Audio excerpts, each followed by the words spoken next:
certification, it gives you a different kind of, you know, confidence, to contribute to the organizations to various strategical HR initiatives. And in 2020, we just launched our, Apex chapter. Now, Miss Kamaljit is, anchoring and leading that chapter from the Singapore. So, okay, nice.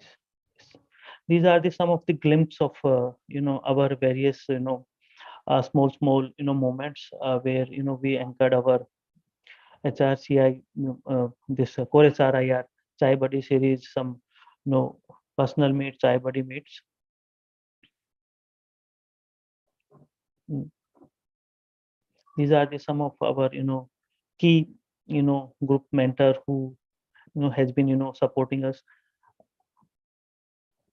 And this is our the glimpse of our, the social media, the YouTube channel, the videos recording. You can refer and you can go and you can, search and navigate, and you can, watch the relevant webinar and series.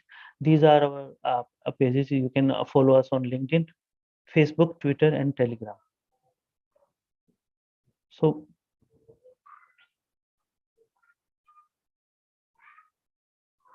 and the, our path is like the, would like to have the more types to enhance our learning and growth journey, to serve more to our, HR fraternity, to increase the member base across the country and globally. And like we just introduced our one chapter, so we would like to grow, in other geographical locations also outside India. And our job board, to help more, job opportunities to the HR people, and to the organizations also vice versa. And to podcast and, the addressing the various HR challenges and opportunities. And the core HR certified professional certifications programs and management development, programs for the aspirant HR professionals.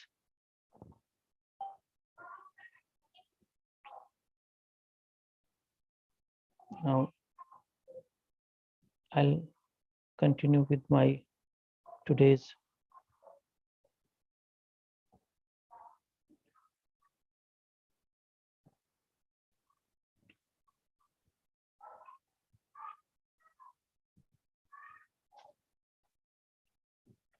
the master class.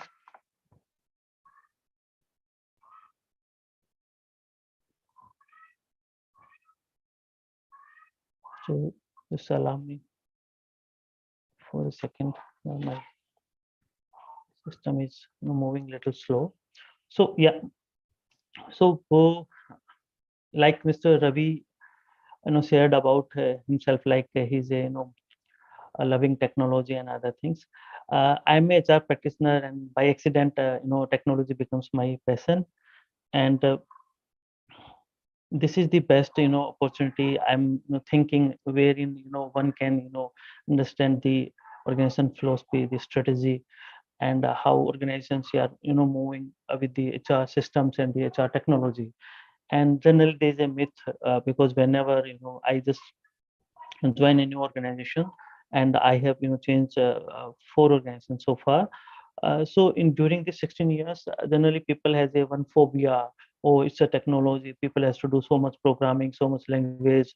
People has to understand so much, technical background and other. I would like to share with you. I'm a just commerce graduate. I am from a, very, I'm basically from Haryana, from a very, humble and middle class family. But this technology is a very simple thing. We just have to understand HR first, and whatever we required, for our organization, we can, do and facilitate these things. I will not use, and I will try to refrain myself to avoid the technical jargon, so that we will, have this master class in a very conversation mode. You can bug me off. You can intervene any time. If you have any questions, every questions will be welcomed. If some questions, I'm able to answer, I will, definitely try to answer the very same moment in this very same HR masterclass series. If there are some questions which I'm not able to answer, I will certainly, look after from the experts, and I will in person, share and those answer in a very meaningful manner for you all. So yeah, so there's a the simple rule is that there's a no rule in this masterclass series. You can ask me and we will try to make it interactive. You can share your career experience also, so that it will be a two-way learning for myself also and for other participant also. Yeah. So so technology basically is a enabler functions to drive the business results, and I will just discuss about on the HR softwares and the HR systems, you can say. And you can, some people are saying HRIS, some people are saying HR systems, some people are saying HRMS. So to my mind, all these are the synonyms to the each others. We can use these words interchangeably. However, the technology has a very detailed and conceptual definition to HRIS, to HRMS, and to the HR systems. But yes, for the layman as HR professional, we should understand that these are the technical tools which can enable HR function to drive more business efficiency, to help the more take the data driven decisions. And I think, am I audible now? So yeah, Yes. someone has some questions, someone want to say share some input. So I can take their questions from the very beginning. Otherwise, I will go as per my flow, because it's a 3 hours session, so we would like to make it conversational. Ravi here. Yeah. Yeah, my one question was, what are the parameters we look for an ideal HRMS software? Though we have so many HRMS softwares in the digital ecosystem, what will be the ideal things that we are actually looking for in an software that can be used unifiedly? Very good, Ravi. So I'm parking this question because I have a slide, and I will try to answer in that questions. And in the end of the session, I'll attempt if you have some further questions uh, with Okay. respect to the parameters and other Sure. things to identify the HR Yeah. systems. Yeah. Yeah. Yeah. Okay. Thank you very much, Ravi, for anticipating with this question. So I would request Ruhi and other fellow participants, if you have any question, please feel free to ask in between. Ravi, I'm parking this question and I'll try to answer this. Yeah. Yes. Yes. So yeah. So HR software basically, it's a system for the human resource management, to streamline our the HR processes, and to centralize and secure HR employee related data, HR data, and to bring the employee engagement, to bring the efficiencies, to bring and share and give the employee experience, and to experience to the various stakeholders who are involved in the employees life cycle. And generally HR software are designed to streamline the HR process, and to provide the better HR insights, and and reduce the data administration, and reduce the manual task, and to bring the more accurate data, so that people can do the HR analytics, and which can be benefited for the various business outcome and various business decisions. HR softwares generally, as a ideal HR software, it should cover complete life cycle of an employee, from recruitment to via onboarding, and the core HR administration, and to the retirement of an employee, and other various aspects also. So in industry there are some complete ERP systems which are not only restricted and limited to the HR functions from hire to retire, and they are uh, already integrated with the various other business suite, like finance management, controlling management, material management, the purchase management, the IT, and the other the functions of the manufacturing or the service or the any sector of the business organization. So so this will be the to controlled our thoughts. So this will be the basic flow of our master class. Like I will start with the basic introduction and of the HR, HR systems and the HRIS, and when this HR system started evolution and they are the maturity model, then I'll spend more time in the HR key components. This will the partially answer to Ravi's question. What are the key areas as an HR professional you should focus when you are going and you are implementing first time HR system to your organization, or you are uh, upgrading your current HR systems to the next generation systems. So today's master class, basically the idea of this master class was started with a candid conversation with the Veer. So he said, Pavin, we have so many energy in our group, so many people are connected. This is the one area where people has so many doubt, so many curiosity, and sometimes people have some phobia and apprehension also. It's a very different subject, and some of the series and the conferences, people are using so much technical jargon about the technology, how we can facilitate on the HR technology. This master class will be the base series, and in the subsequent series we will go with the how we can that will be the more detailed master class, how we can identify the best HRMS system. uh, Perhaps today we will cover some of the glimpse on this, but that this master class will be the extension and base for the subsequent HR technology series. And after that we will go on the project management from the HR side, then the change management, which is the essential part nowadays. Then after that we might go and we will try to involve the product companies also, so that we can start evaluating the best available tools, and basis on the agreement of that organizations, we will start and we will sharing to the our core HR fraternity and to other people, those who want to explore our YouTube channel, so that it will give the best understanding about any available market HR systems and the tools. So let's go for the evolution of the HR system and the HCM maturity model. I just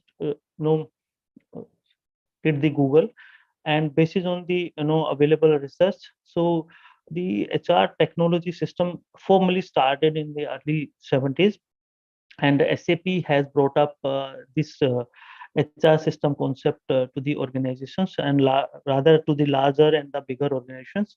So the aim was just to remove the manual work, pen and paper, and the register work to the system and applications.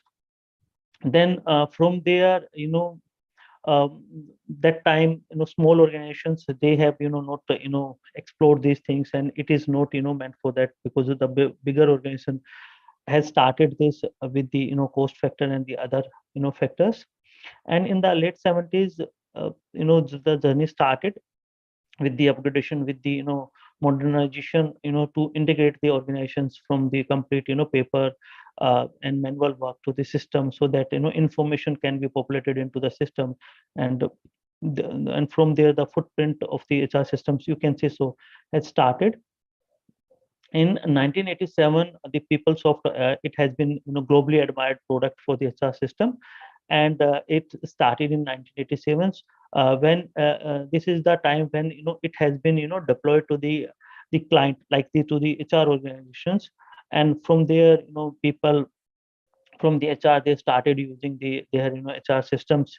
And during the 90s, the deployment generally, before that it was the the complete ERP system, and it was not hosted on the web. And in 90s it started deployment into the the web portals, and the existence started from there.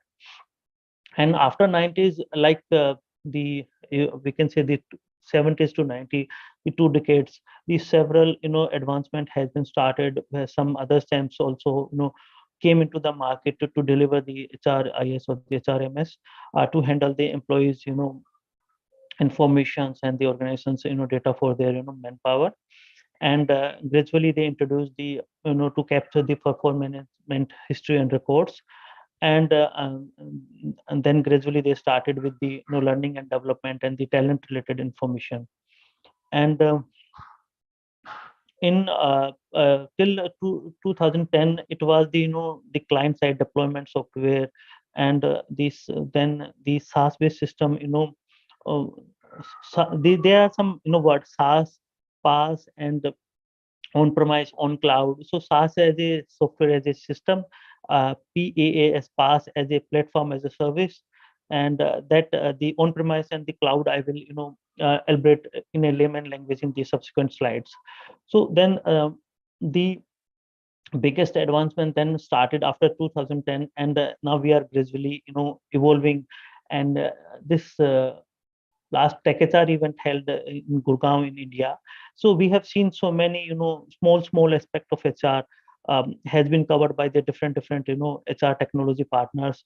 And I will discuss in the subsequent slide, some of the engagement tools has been brought up exclusively for the engagement. Some of the benefit specific tool and system has been brought up by some of the, HR technology providers.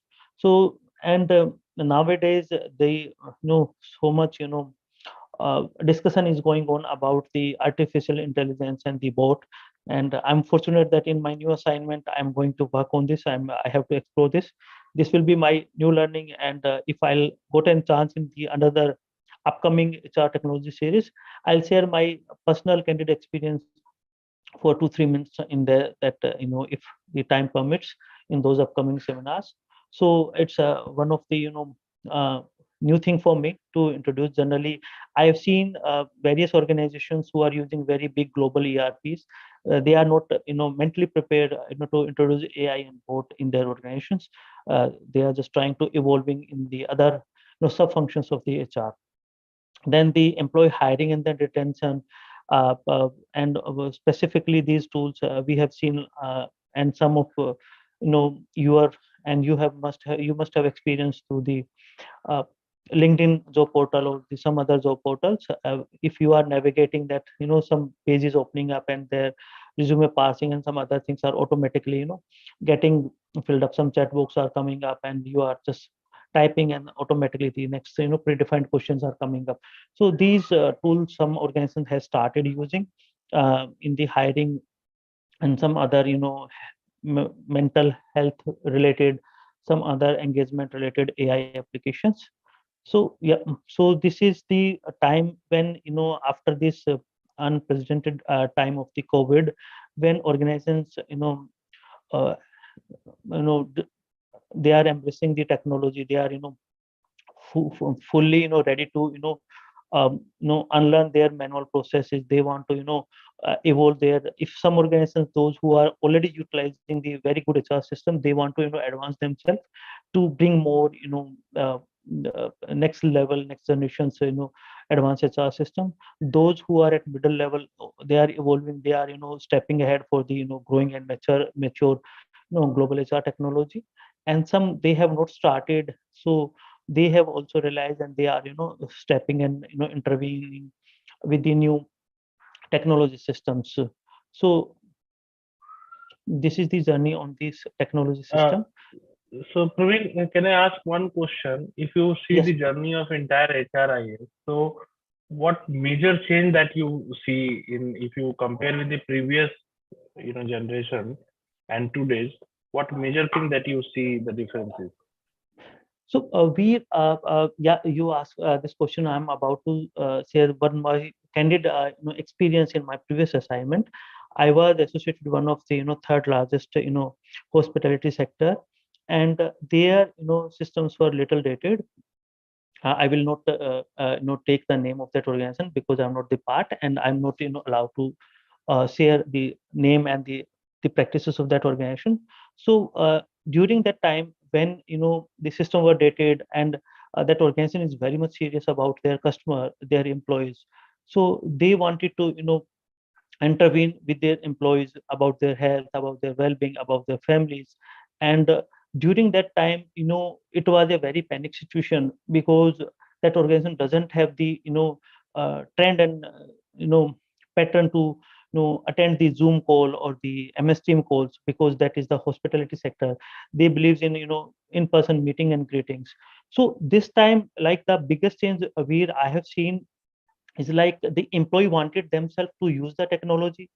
The leadership, they wanted to have the best, employee friendly and the organization friendly systems. And organization wanted, that people can start, there is a one tagline of SAP success factor, that start anywhere and go anywhere. So organizations are adopting the same, pattern. People can, work from anywhere. They can, if they want to work from home sometime, they can work from that. So it's a biggest shift in the mindset, I would say so.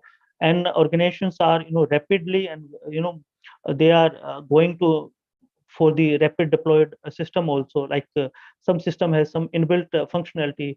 They don't want to, even envisage more, the brainstorming. If they are just looking for the what are the global system, what are the, tight tested practice in the software, they are just, rapidly deploying those systems. I hope I have tried Yes, to yes. answer your question, Veer. Thank you. Yeah, Thank you so much, yeah, Naveen. Please yeah, proceed.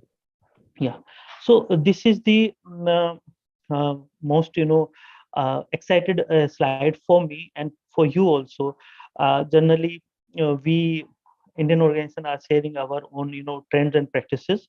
But when I search, because I know some of the participant will be, much experienced than me, and they wanted to have something more interested and insightful. So this shows the maturity level. This is the one of the HR, industry stalwart, Joe Bryson. He, used to, and he's, very frequently attending some of the Indian conferences like People Matter Tech HR also. And I'm one of the follower on of him on LinkedIn. So this is the level 1, 2, 3, 4 for him. There he, segmented the HR maturity model. One is the technology centric. It is just, plug and play, only just focusing on the employee data only. No brainstorming, no decision making, only just putting the HR information. I'm sorry for my this language. They are just putting the HR technology system for the information bin only. And then there is a next level where, organization, they just wanted to, automate their processes. Generally, still there are some of the good organizations, and the legacy organizations, they just are, trying to replicate their current practices. So they are using that. We are doing the automation. So I used to, sometime, intervening them, and I'm a little blunt person. I'm saying, no, you are not, automating anything. You are just digitizing your current processes. So digitization of the current processes is kind of technology centric. Process automation says when you are removing some of the approval hurdles, when you are, you know, giving some of the processes where, self-service models, you are enabling for the your managers, your stakeholders, or your employees. So generally, employees are, the organizations are, saying that we are enabling the HR self-services, but those self-services are very, vanilla kind of nature, to update their Aadhaar, to update their family details. And some organizations are, very, agile and very open-minded. They are, enabling the HR process automation, wherein, the business managers, they are, taking the requisitions themselves without, HR interventions. And based on their business approvals, the HR is just, started, sourcing and hiring, for them. They are, uh, doing the movement of employees from one department to another, one sub department to another, one business unit to the another, and one geographical location to the another geographical locations. I have heard and I have seen some of my, professional friends, they are, working some of the global organization. They are just putting their, uh, request for the, that I want to work in the some of the, European assignment. Then gradually, whenever that company, gets some bid for the European assignment, they are, putting those people, uh, in front, and then they are assessing their, capability, and they are deploying those, people. So these kind of the process automations, this is the level 2. And the process improvement is that we have been doing something from the uh, quite a couple of years or decades. The process improvement is a stage where organization is constantly evaluating their processes. They are, comparing internally, and then where we can improve upon. And they are doing the, process improvisation with respect to their competition, with respect to their, market also. I would again share one of my practices, because in my current assignment, I just joined 2 weeks before. So in my previous assignment, that organization, as I said, was into the hospitality sector. So and that is also the one of the legacy and 111-year Indian organization. So in the pandemic, they thought that our customer, who is the they are the one of the loyal customer, who is the fan of our culinary services. First time, without hesitating, they started their F&B services through the Zomato and Swiggy.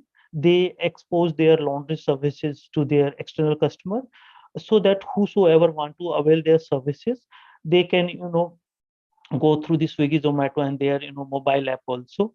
I have not seen and heard in that organization that this is the one of the fastest deployment of the their mobile app for the room booking, hotel booking, and the wellness services about themselves. So this is called the process improvisation, and wherein uh, the all the stakeholders are involved, and they are continuously improving upon their current practices and processes. And the fourth, that is the most ideal situation, where the all the systems in the process are the people centric, the HR centric process. And HR centric means it is the proper the kind of the documentation, the business blueprinting. So in the level 3, we called it a business process improvisation, yeah, business process reengineering also. And the HR centric is the to have the complete detailing of the HR processes, and complete revamping, and how much we can leverages the processes to the organizations. And this is the model recommended by the Jose Bison. And if we'll see in the second part, the automation of this part of this kind of the system was from 1990 to 2000. And in the next decade, it is the time when HR system started integrating with the other systems. And then in this time, the system also deployed into the cloud. So cloud, I'll just share. So cloud technology is that this hardware and the data will be uh, reside in the HR system owner companies, and they have deployed their data warehouses in various locations across the globe, basis on their country specific and the customer specific engagements. So this is the cloud. And the on-premise system is wherein, if you avail some of the ERP or HR system, then the hardware and the required database and the storage will be enabled and borne by the customer. Like I'm working in an automobile company. If we are going with the cloud technology, then each and every data will be reside in that software company. If we will adopt some of the on-premise solution, that the data will reside, and all the hardware maintenance and the enhancement will be borne by us after the implementation. And this is the new normal. People can go anytime, they can log in, they can search anytime their organization specific information. So mobile capabilities, even by various you must have seen the some of, if you are availing some of the insurance services, if you are renewing any services, any insurance policy, car vehicle policies, then automatically you are getting the some WhatsApp messages. And there, if you are typing some word, basis on that you are getting the receipt, you are getting your policy document in WhatsApp. So this is the capability and enhancement of the mobile solutions to the customers also. And 2020 plus, this is the growing stage of the HR technology. Like HR is rapidly growing in each and every aspect. And today's this webinar is sponsored by the Canbox. So I just had a 2 days back their demo, and no one ever thought of that the HR solution should have their cafeteria and feedback menu. They have that kind of roadmap. In the end of the session, they will brief that thing. But this is the one thing I could not resist myself to share that kind of input. Like HR is not no more is between hire to retire, but it is um, emphasizing more beyond this life cycle event. So yeah, from here, sorry. So yeah, these are the HR key component. Yeah. So from here, it's a till now it was a kind of one-way conversation. I would like to invite my participants, if they would like to share their input, if they would like to add any other component which should be added to this list, please feel free to add, because it's a two-way masterclass. I will also have to learn from you people. You can share from this list, and then I will articulate on each component why this is required for any HR system. And yes, please, anyone would like to come in?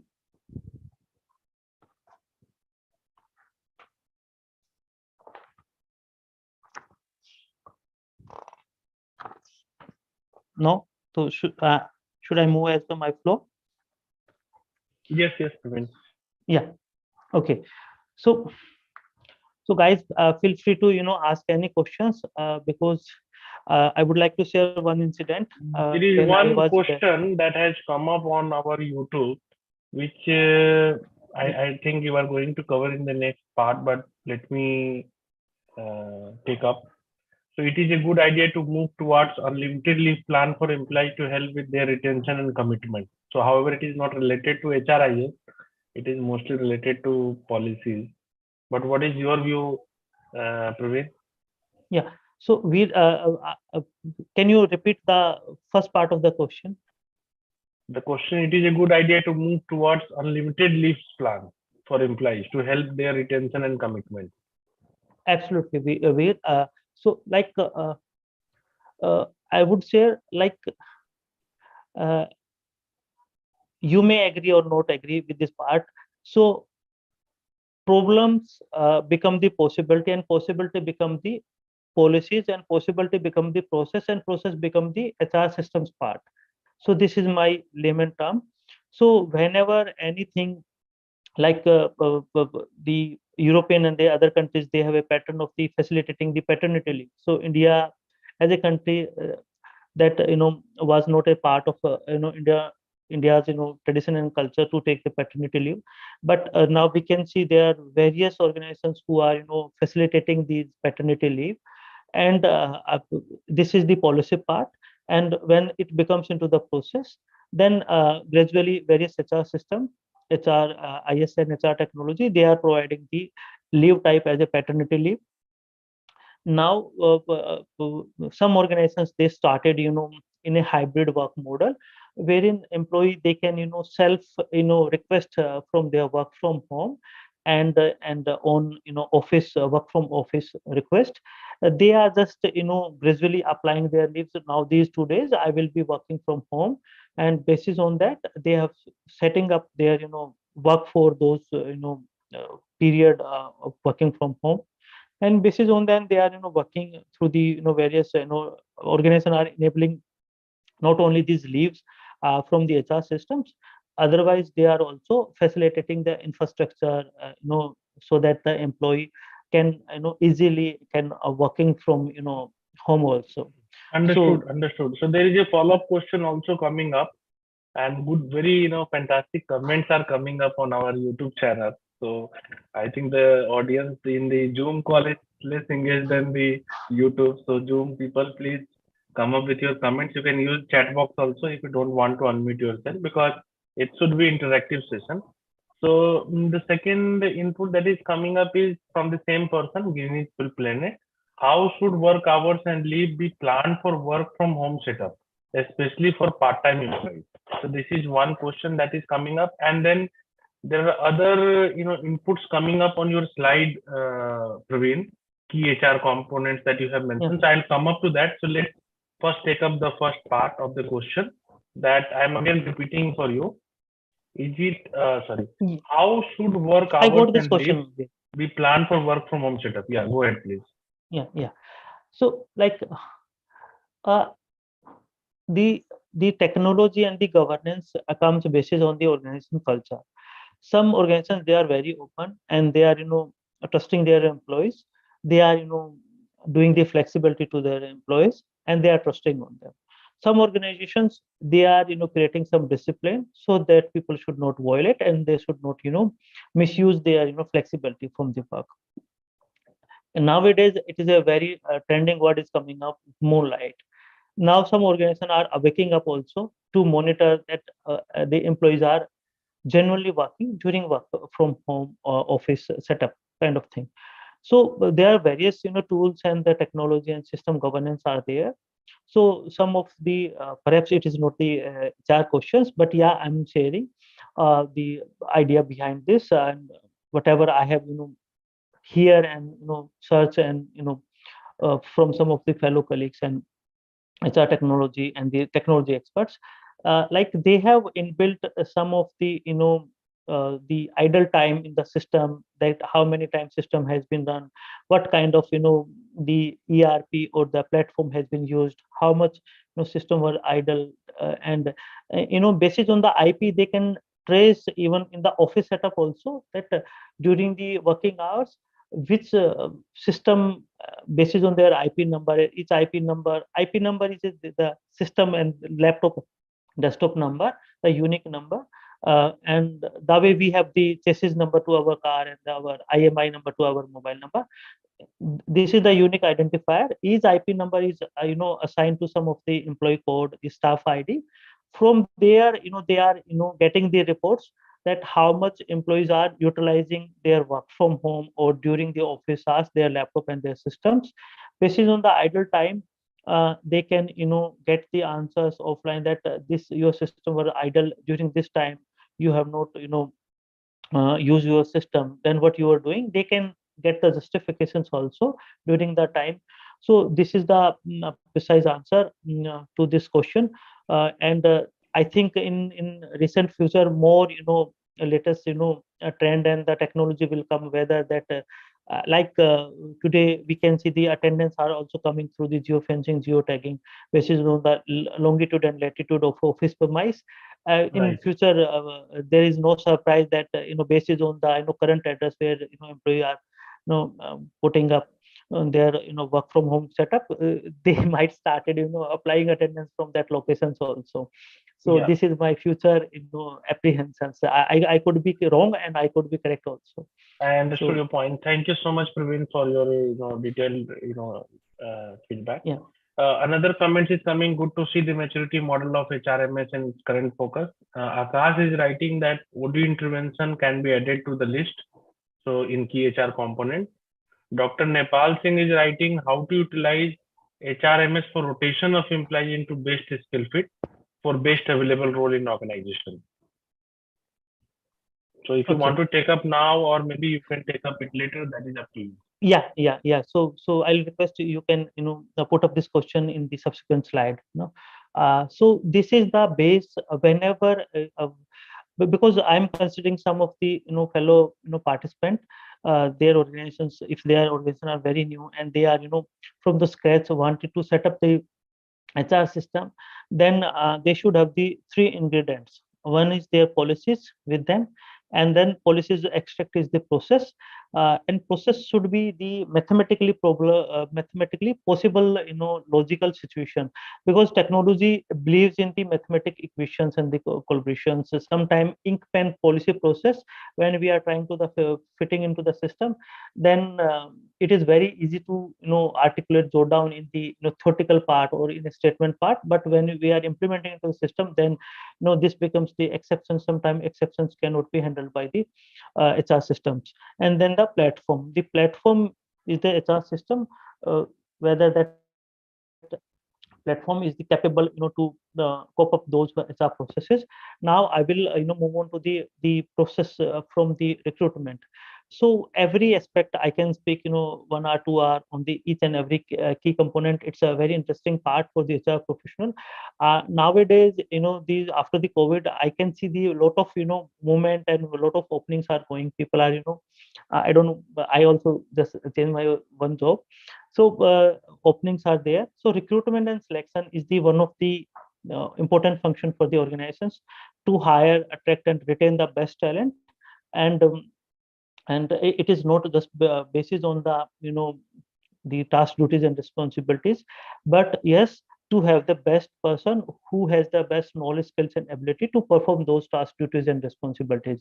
So the basic part, recruitment is a very critical and very crucial functions for the any organizations, because every early you know uh, attrition or the infant attrition or the anyone who is leaving organization, that some organization has some of the functions which has the frequent attritions, like in the some of the financial sectors, the sales and recovery people have the more attrition, and in the hotel sector there is a F&B services, and the uh, front office people have the more attrition. They are moving from one organization to another organization very frequently.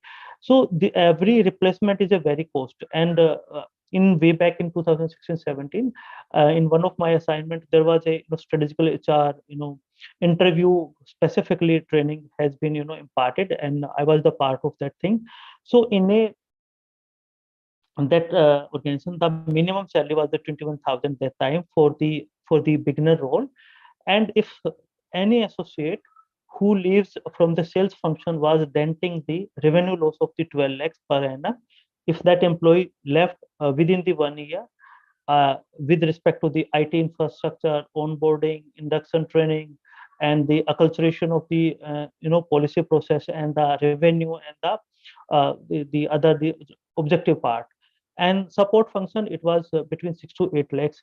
So it is the one of the initial, the first job role of that organization. If you can roughly calculate if from your organization from the junior position to the higher most position, how much recruitment function is the critical, and the HR system is the best available tool, how you can quickly recruit your people in a meaningful manner, in a best fit manner. So what are the key components from the recruitment you can think of?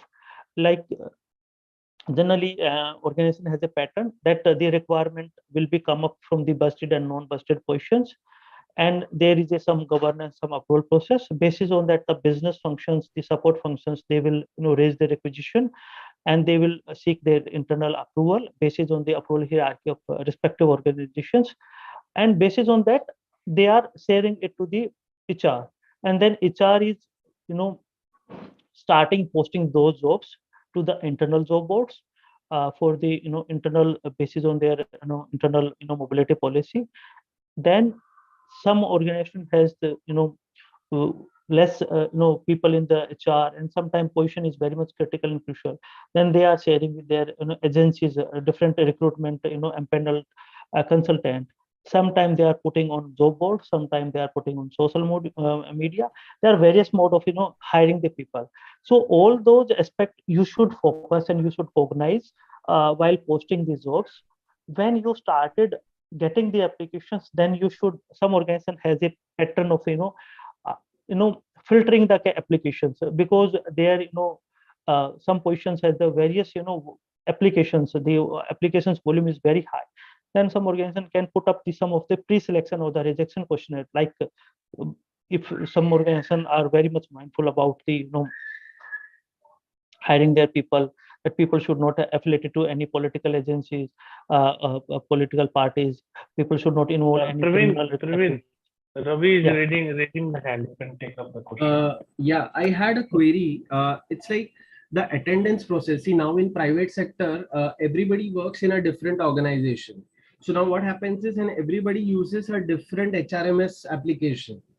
Now, in order to unify the attendance and all the employee self-services process, is it possible to have one common app, that is parent app, and two different apps for public sector and private sector, so that everything is synchronized in a single database or a data warehouse throughout the entire journey, which helps us to even synchronize the PF gratuity and everything. So is it possible?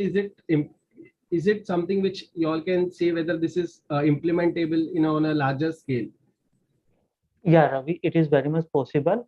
But one of the global ERPs, like it's Workdays, or I should not take this name, but yeah, I can share this, the Workdays or the Oracle or the SAP SuccessFactor or any other Cornerstone or the some of the Indian growing platform like Darwin Books or uh, Hono HR, and probably the Scanbox also is going up with these kind of services. There's a two part of it. One is the complete ERP, which is covering your time office, and I'll come up with the Ravi this the time office part of whether the organization has the positive time management, negative time management, and capturing. So we can capture the private and public sector. We have to segment the employee Yeah. type. So the organization, it starts from the organization design. Your organization is a part of catering some of the public sector employees, some of the private sector employees. Based on the design of the organization structure, you will have to incorporate into the HR technology the ERP Correct. system, and based on that distinguish employee type and employee classifications, you can map their attendance, and you can map multiple attendance system. In one of my assignment that was into the cement manufacturing, they have 14 attendance system, and they have 12 that time factories in India, one is in UA, and they have segmented in the Gulf countries into the sales through the supply chain and the sales of their cement product, and Tanzania also. And everything is integrated one ERP system there. And they are employees has a different leave type basis on their country specific, factory specific, corporate office versus the other Delhi office and the sales office specific leave policies. Got it. Yeah. Yeah. Yeah. So the basis on the recruitment, I'm just quickly wrapping up the recruitment part. Basis on that applications, you should think whether your organization wanted to have the selection rejection questionnaire. Then some organizations are having the assessment test basis on their written assessment test. Some organizations are having some practical test. Like in hotel industry, there is a one common thing called the trade test for the F&B production. Those who are has to work on the kitchen services, basis on the expertise, they are conducting the trade test. Basis on there, they are putting their assessment. Some organization has the psychometric test. Some organization has uh, written exam for the even the lateral higher positions. Basis on that, you can define, like an employee has a life cycle, you can define and segregate your applications process. The first screening will be done by the HR, then business, then you can put in any order basis on your organization need, and the some written test, and then the interview you can set up. And nowadays you can integrate your ERP system to blocking the calendar with your email system. I have seen preferably with the MS Outlook also.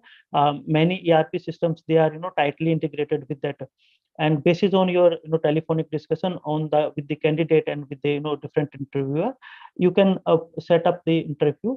And whenever you are setting up the interview invite in the ERP, automatically it is blocking the calendar of the interviewer and the candidate also.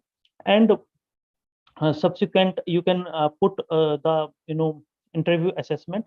So one most important element in the recruitment, I would like to highlight here, those who are the hardcore recruiter and heading or leading the recruitment functions, you should have put the JD basis on your current employees performance assessment and the goal assessment, because the same parameter that candidate will have to like if you are having the different JDs and you are getting some JDs from the business and you are just populating from that in the job portals, and you are assessing on those parts, later on the your objectives, the goals and the performance criteria are different when he becomes the employee. That should not be the case. Whatever the assessment criteria is for an active employee during the probation or during the confirmation, whatever is the on a role you are hiring that employee, you should have the same jobs for that employees.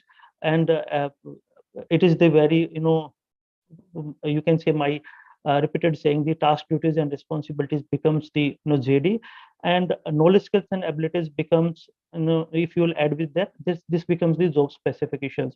So you can create the jobs, then basis on the department you can create the jobs, basis on the juniority to seniority level you can put the CVIT level of the jobs and competencies. Basis on that you can create the job functions basis on the department and functions, and you can start your evaluating.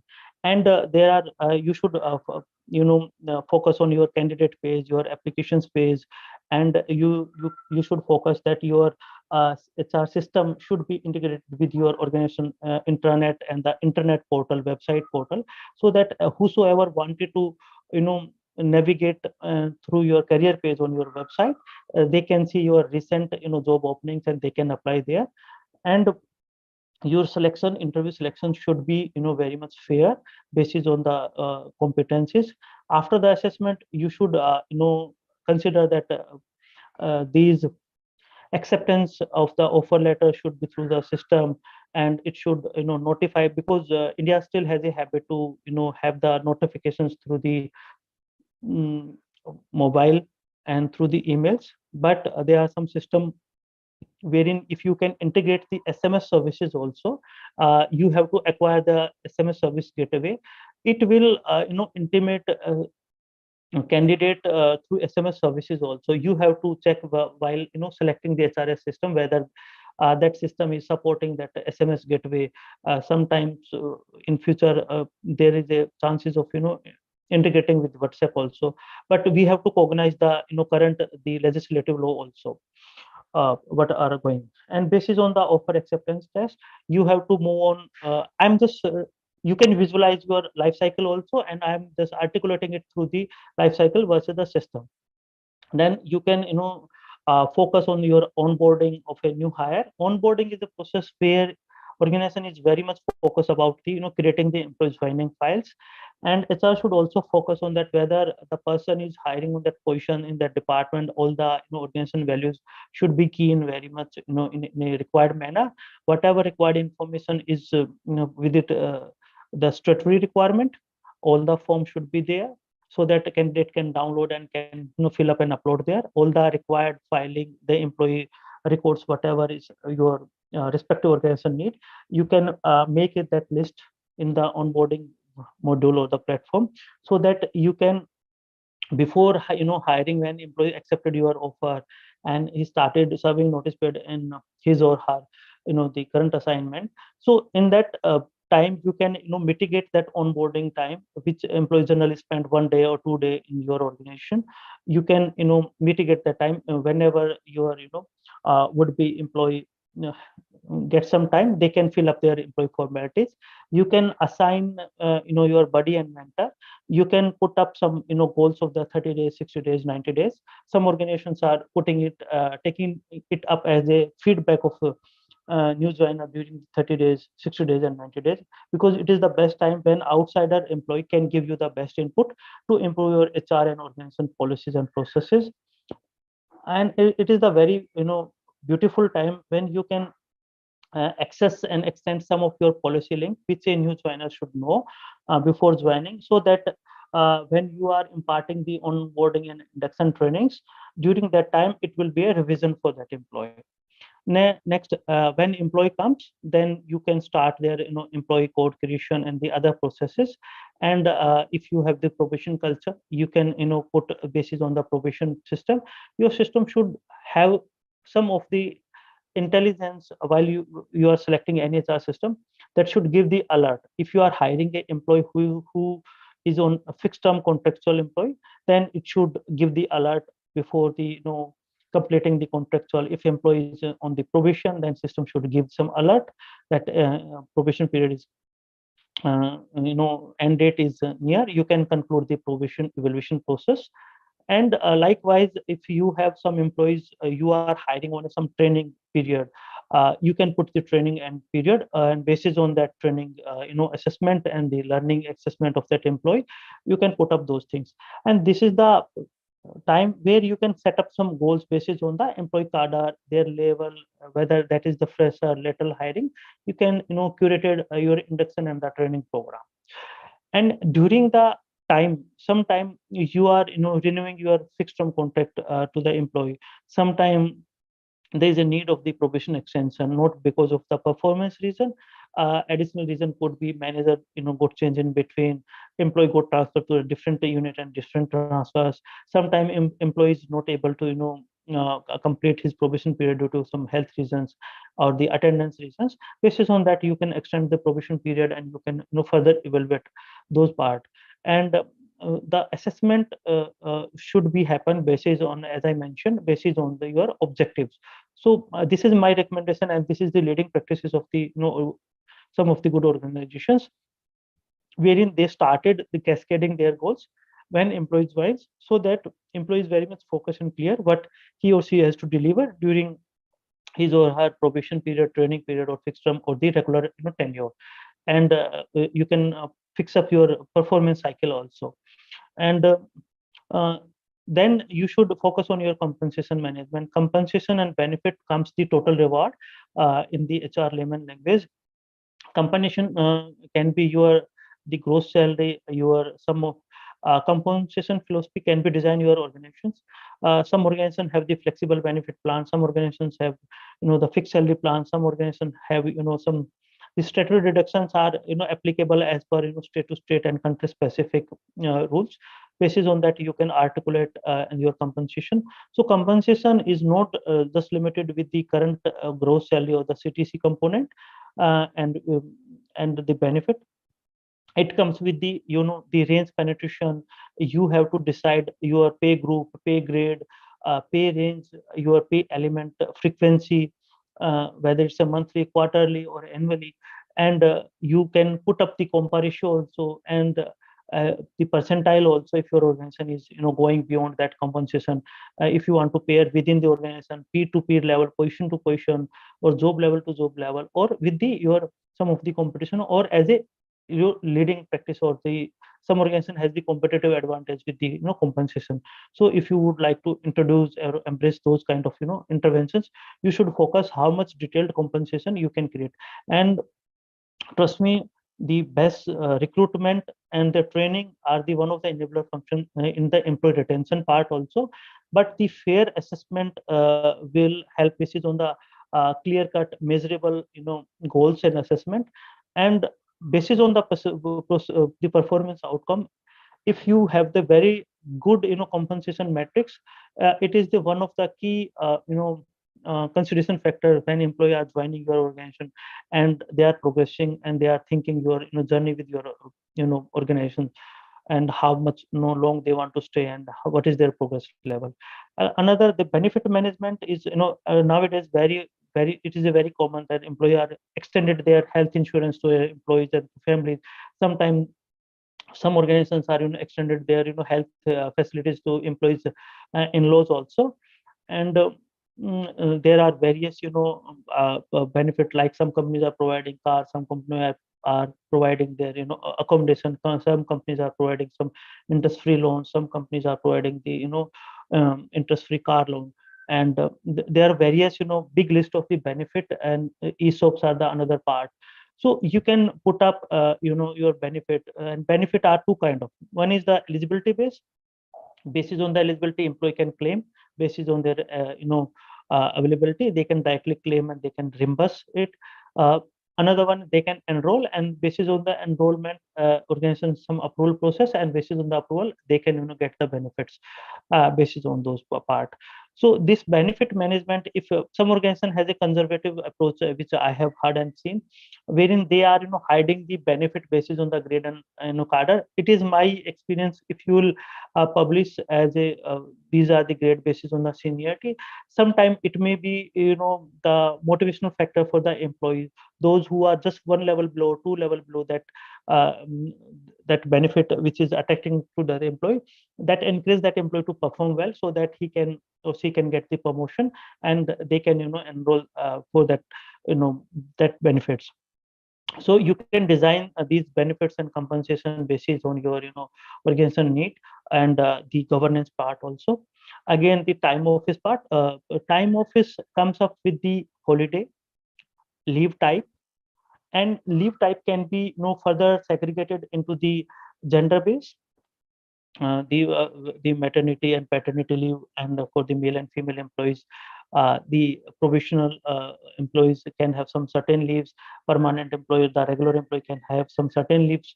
The FTC have some different kind of the leave policies, and management trainees or the graduate trainees, they have some different policies.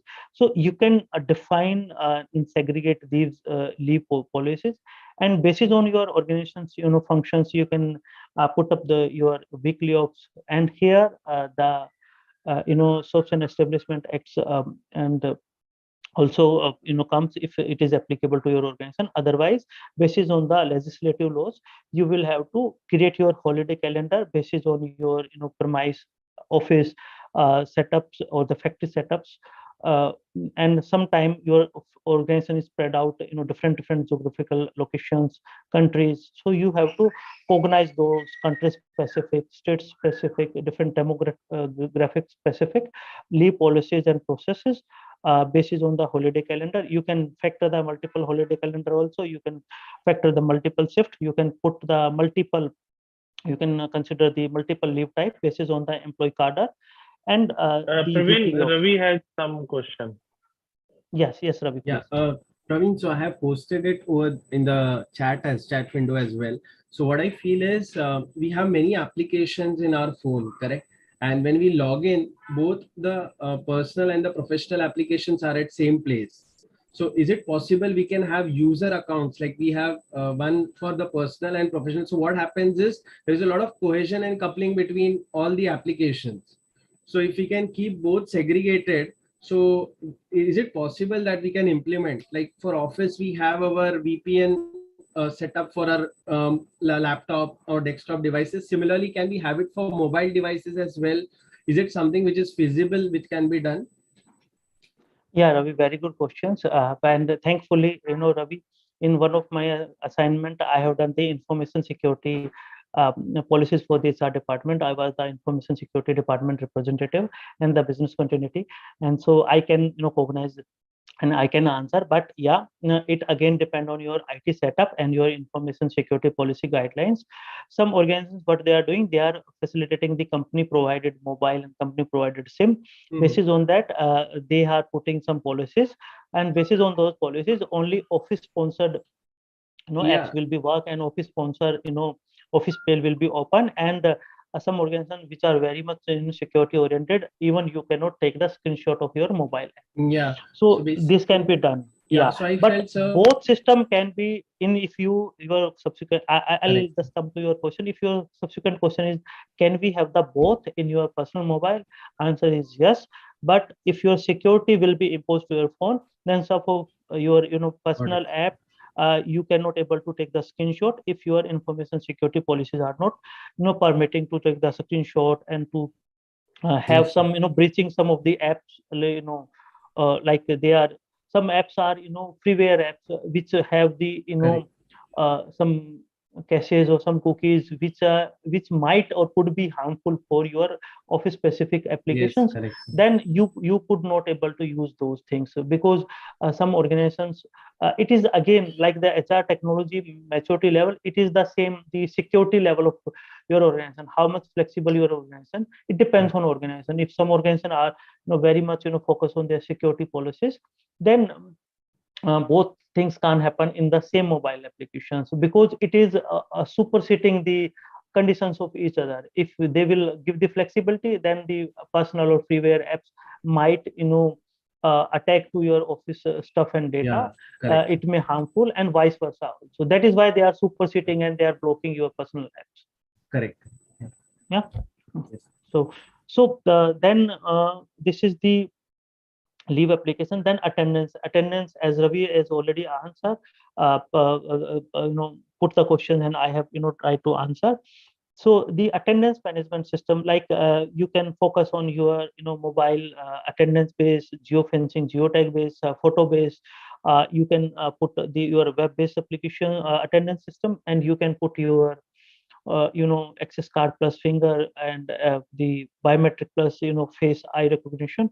There are various tools and exclusive applications, HR tools on the attendance management systems. You can focus.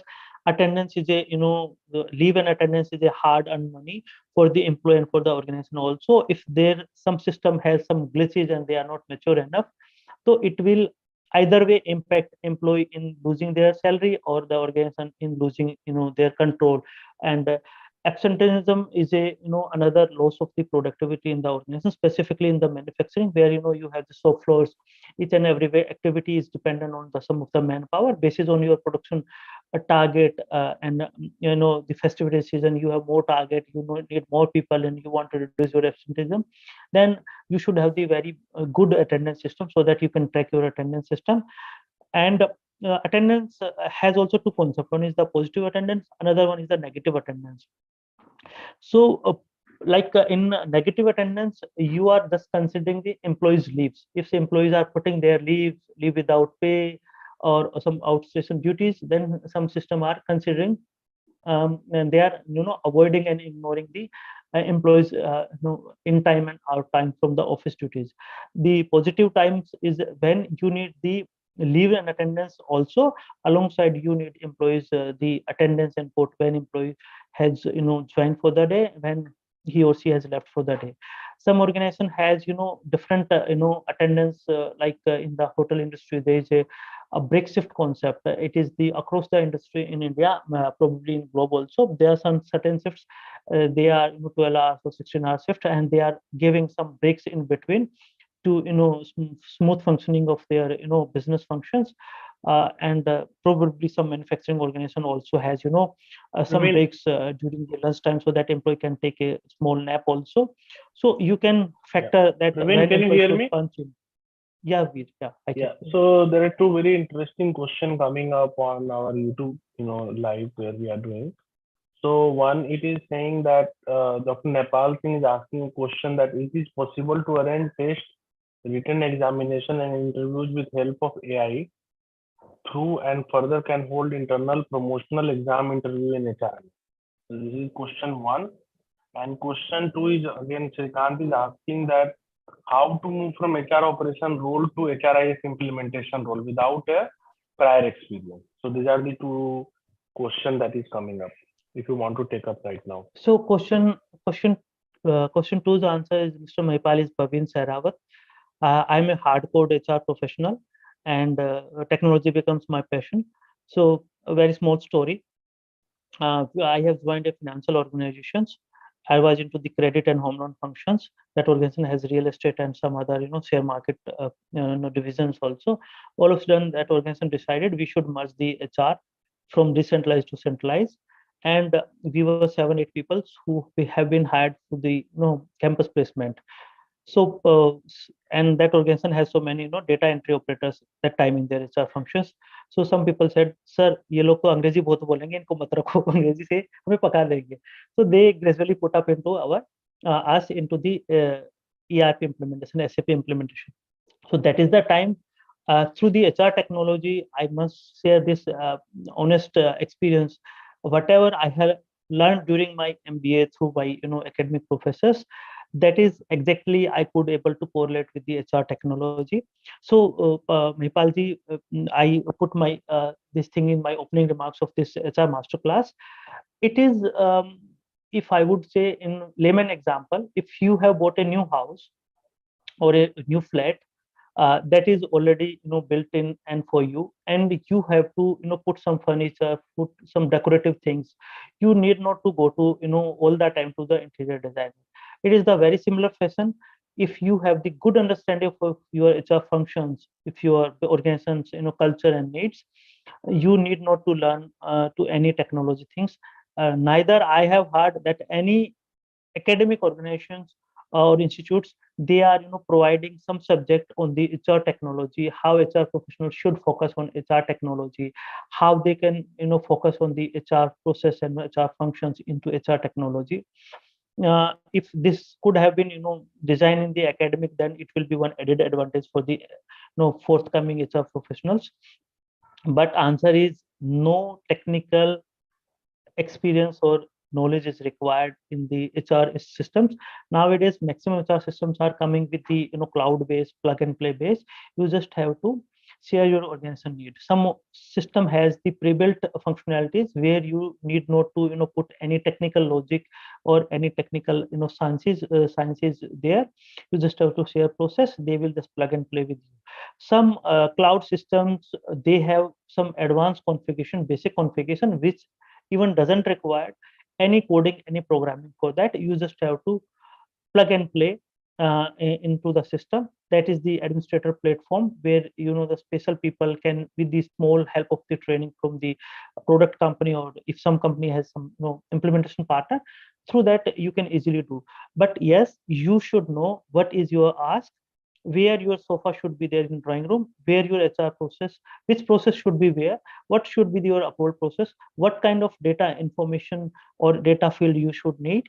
As I mentioned, you should focus on some of the alerts, some of the notification, if you have the probation period, some of the retirement date for the regular employee, or FTC end date if you have the fixed term contractual employee, or the apprentice period employee, or if you have some of the management training, you can put the training end date. These are the some of the small things you can cognize that you need the alert, reminder, notification, so that the HR can before and prepare for the retirement, for the training completion date, for the probation conclusion, for the FTC renewal, or the FTC completion, so that you can beforehand you can start the offboarding and the retirement process for those employees.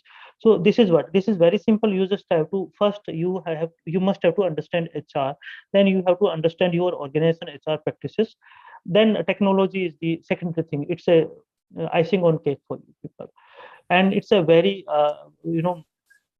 some organizations, some technology partners, they talk so much technical jargon, so much emphasize on the new word, which creates some fear or some apprehensions.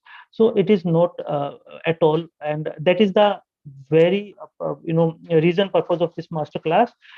We would like to aware that HR technology is a very simple thing, and that is the purpose of Veer and Core HR group and commitment, so that we can enable and empower our fraternity and to remove the fear, and Yeah. they can Thank you. focus on this thing. Thank you, So Anil. yeah. Anil has some question related to attendance management, I guess. Anil, go ahead, please. Yeah, Praveen ji, good morning. Good morning. How we can implement the break system in the factories first shift wise? So there are various systems available in the market, but I should not take the name. Otherwise, some of technology product provider, they can put that why you are embracing and endorsing those products. But yeah, the global renowned product and tried tested is shared by the various expert. That is the Kronos Savior system. In the factory system, generally there are 4 shifts. One is the general shift, then A, B, and C shifts. Yeah. So the issue is coming when day is changing from like midnight shift, any shift which is crossing to the next day, and sometime factory shift system has requirement of the auto roasting of the shifts. No, I understand your concern. For C shift to A shift, the day is just changing. Someone's coming in the night and going in the morning. It might be different for, but my question is, if someone working for example, some sales employee working in the field, working in the morning hour, working in the evening hour only, and we can club as working hour as an 8 or 9 hour whatsoever. But in factory, we can do it. Yeah, factory we can do it basis on the again we have to classify our employees. Which employee should have which kind of shift pattern. So again, we can segregate time type, leave type, shift type. So basis on the and which is the employee cadre classification, so that if we have the proper top down bottom, from the organization structuring to the job structuring to the pay structuring to the location structuring to the employment type and employee class, basis on that, if we can segregate in a similar fashion our attendance pattern, our shift pattern and week of pattern, their in time, out time, with the buffer time, if buffer time some organization are giving to employees, And if organization has put single punch rule or the double punch rule or the break shift rule, basis on those rules we can factor those and we can easily implement those into the HR systems. And I can share some couple of ERP attendance systems name with you offline, because it doesn't look good in a master class. I can name some specific HR systems on this, because some Right, of the sir. other Right, right, drawings right. also. Yeah. Yeah, thank you, sir. The, One more question, sir, we have for recruitment and selection. yeah. Some of the employees who have 2 month or 3 month notice period, is it in favor of employee or is it in favor of employer? For example, for employee, for HR point of view, we are hiring someone and they have 3 month notice period. I have given an offer to the candidate and he have an opportunity to have an offer and search to another job. So, sir, again, it is the matter of the policy, and it is the again the governance of that organization. Some organizations, have basic concept of handing over and taking over of the task. Like they have 1 month notice period. During this 1 month of notice period, they are very much flexible. If employee has handed over his or her current work to the successor, then they are relieving in less than a month of time. Some organization has a pattern so that during the 3 months of notice period, it is a catch. Like in my last assignment, I had I have served 3 months notice period, but it gives a one good advantage to the employer. Uh, like if I'm serving a notice period of 3 months, there's a good chance of changing the mind of employee. If that employee is a useful asset for that organization, he or she is a very good contributor.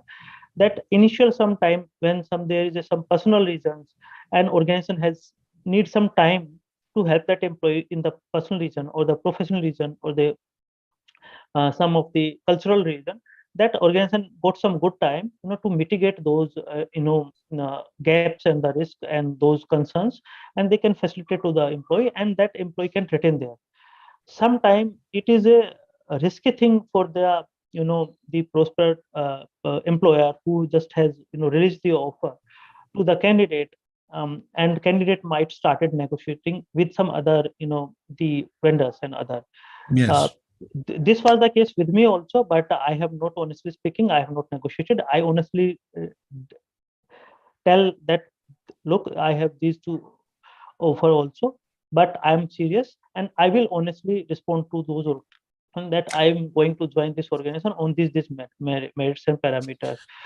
But here there's another, I will share one instance. If you have such candidates and you are getting some good candidate and you have offered them, then here you started that onboarding part which I shared, you can start engaging that your candidate on which you selected and released the offer through your organization policies, benefits. You can started interacting with those candidate in a frequent manner, so that employee will engage with you. So engagement start when you started interviewing a candidate, and till you onboarded completely and you hire that employee in your organizations. So this is my advice to you as an HR professional. If you have got some good candidate who is or she is serving 3 months notice period, and that organization is not ready to buy out that release that employee and before 3 months notice period, then you should design a very good induction program, so that during the serving of that notice period, that employee should be engaged with. Right, sir. So Thank you.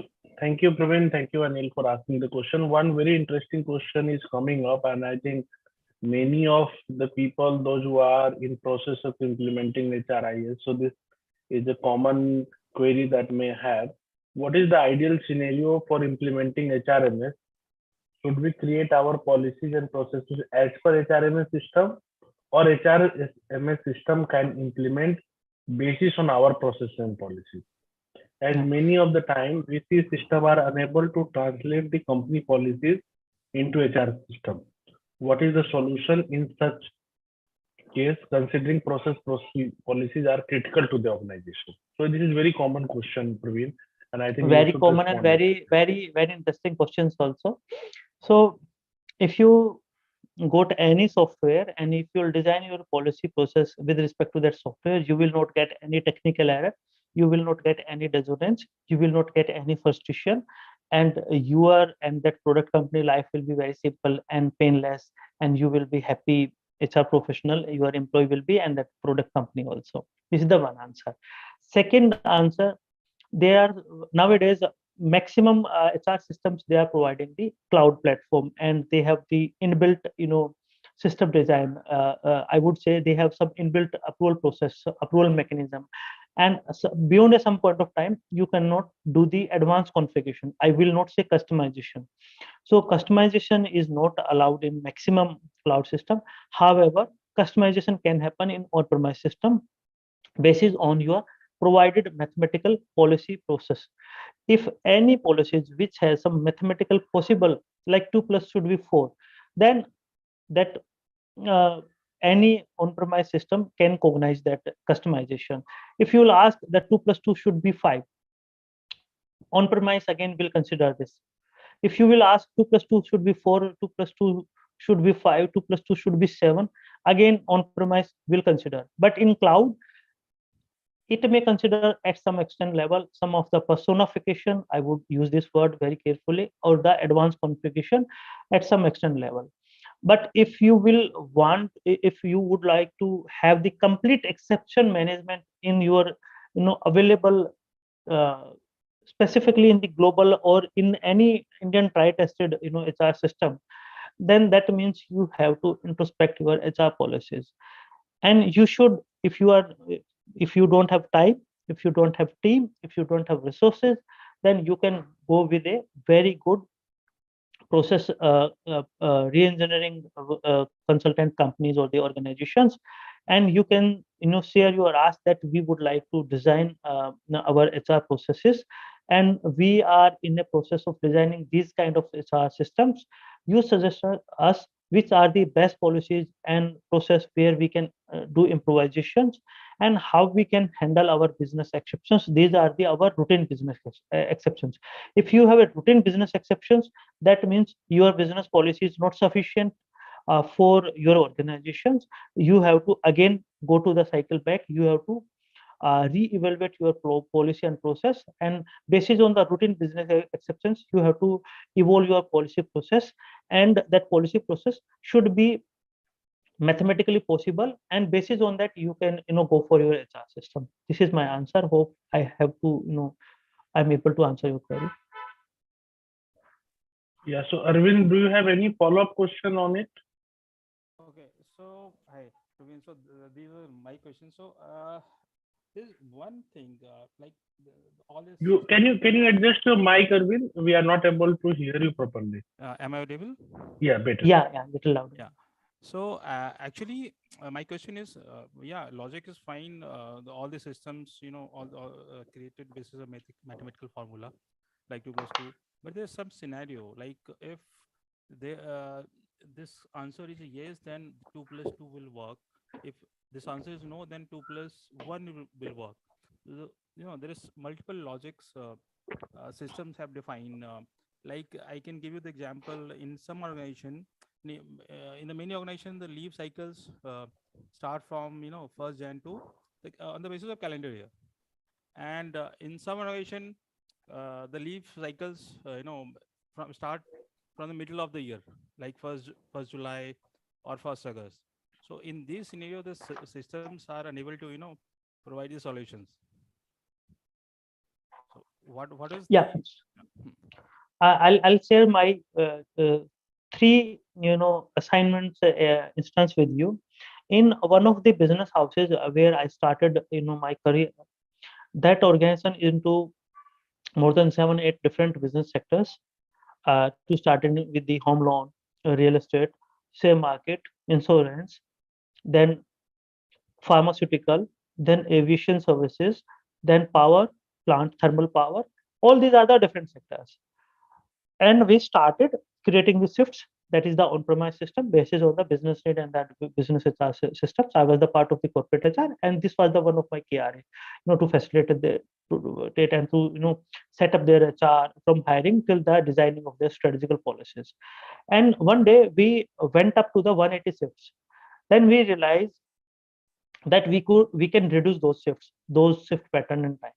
So we started working with the concept, and in my last assignment we also focused on these three areas only: standardization, simplification, and digitization concept.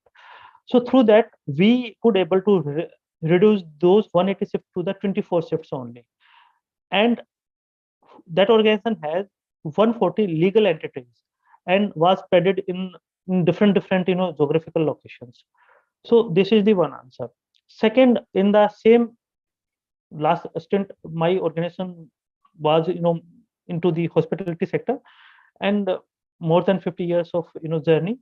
They have 6 business segmentation in the hotel industry only.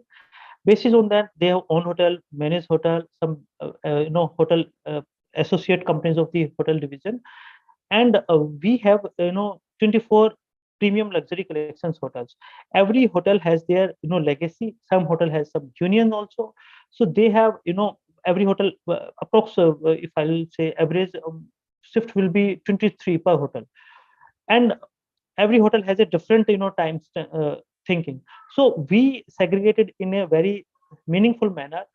If some employee cadre has a different approval workflow 7-8, some has the 3-4, some has the 5-4. So it is a very difficult not only to design into the system but the administrator also. And frankly speaking, in these kind of the complex and the legacy organizations, when you have your organization is so much wide and expanded in various areas also and different complexities, it is very difficult to remember these kind of minute level for the process owners also, the stakeholders, the administrator of that process also. So best advice is to the streamline and simplify those things. Like you can simplify your leave application here. You can start your attendance cutoff period, that from this period to this period, this should be the standard across all the vertical or the business unit or the manufacturing unit or the branches or the geographical locations. This will be my new policies for each and every. You can factor that if some of the minimum wages act or some other act are saying that this should be the minimum. So these legislative laws are saying about the minimum.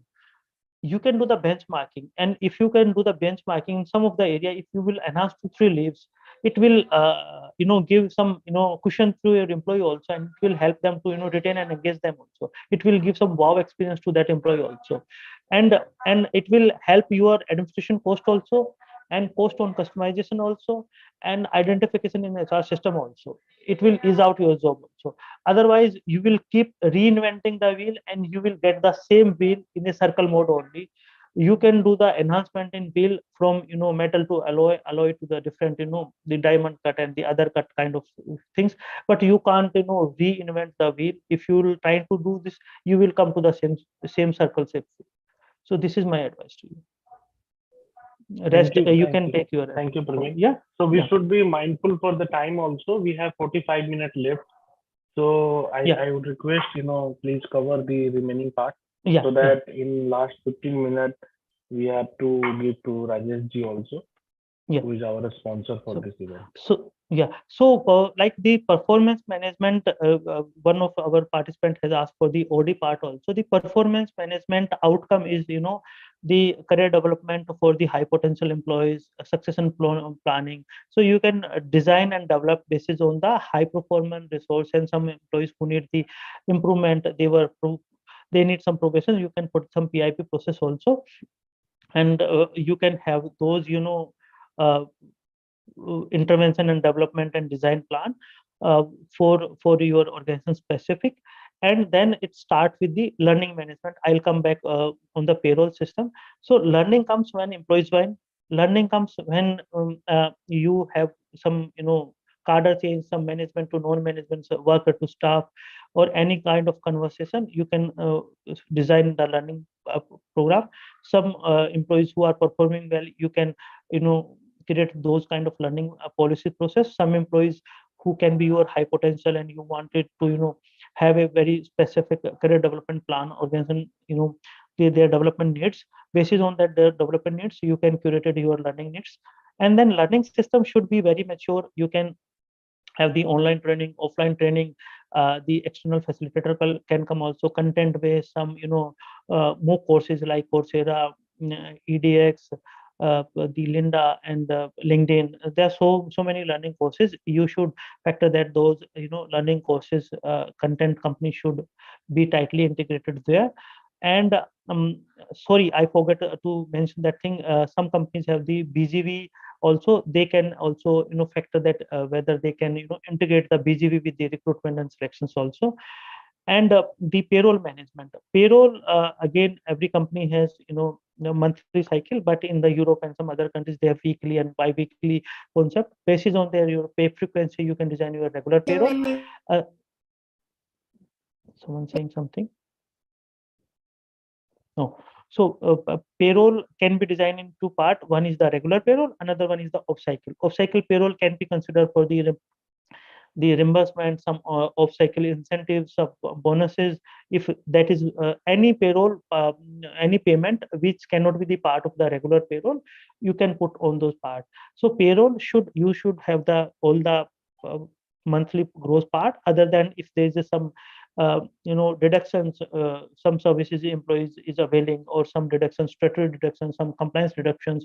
You should organize that each and every applicable law which has some salary deductions. Like in India, we have some professional tax, state specific, labor welfare, some tax are applicable state specific.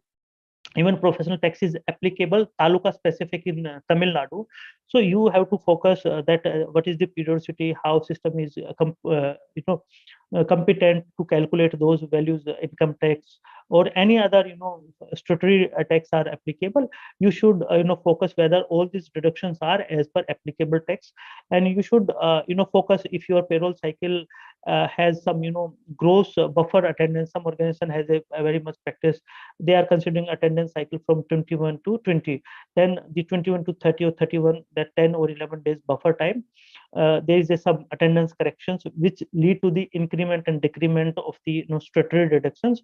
You have to cognize those factors also, how you will mitigate during the stat compliance. You're filing up the challans, and the challans and all those statutory dues, those challans, those form 16 and other pay slip statement that should be generated with these payroll systems and payroll functionality.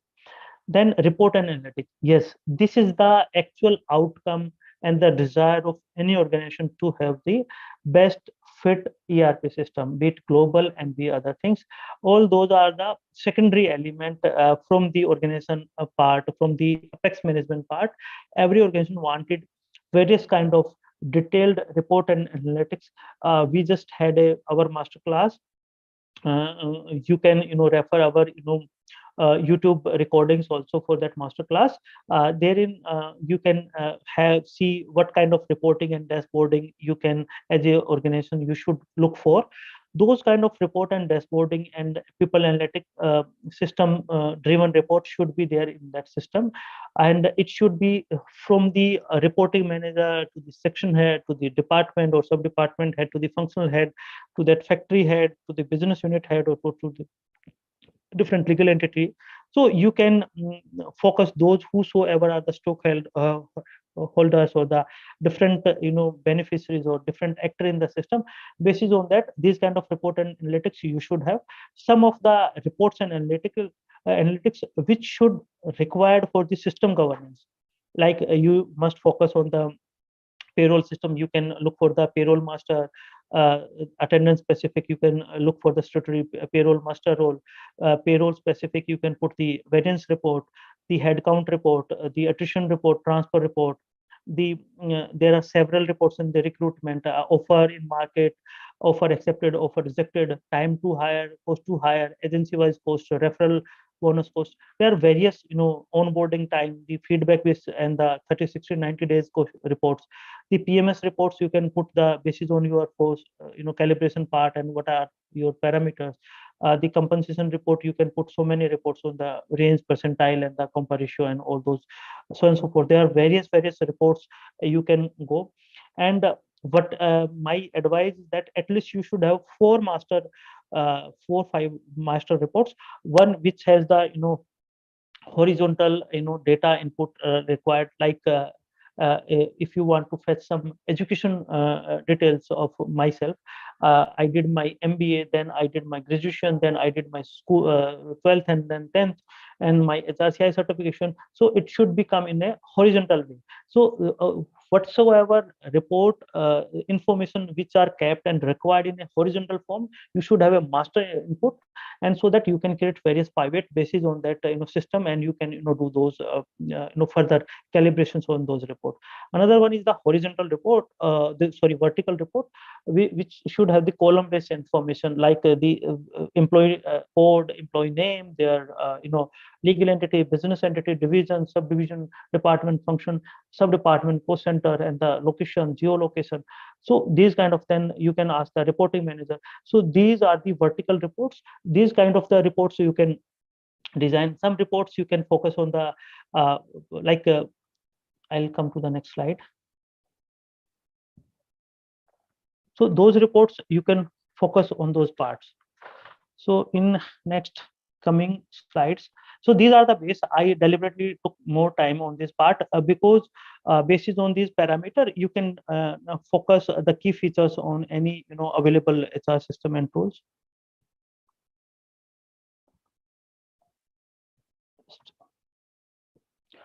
So this is the how we can do the administration of any HRMS or the any HR system. So basically, before, these are the key element I will run past, because these are the detailing upcoming webinar from the Core HR group. We will detailed those things, but yes, we will touch base for your easy consumption, and it will be base for your subsequent upcoming master classes. So basis on your organization you need, you can think whether you should go on the cloud or on-premise system. The basic fundamental difference between cloud versus on-premise system is where basically it resides the data. On-premise software is installed locally to your organization premise, and on your business entities, computers and servers. Where cloud software, it is hosted on the vendors, the service provider, the software companies servers, and their different geographical locations, and that is accessed via web browser only.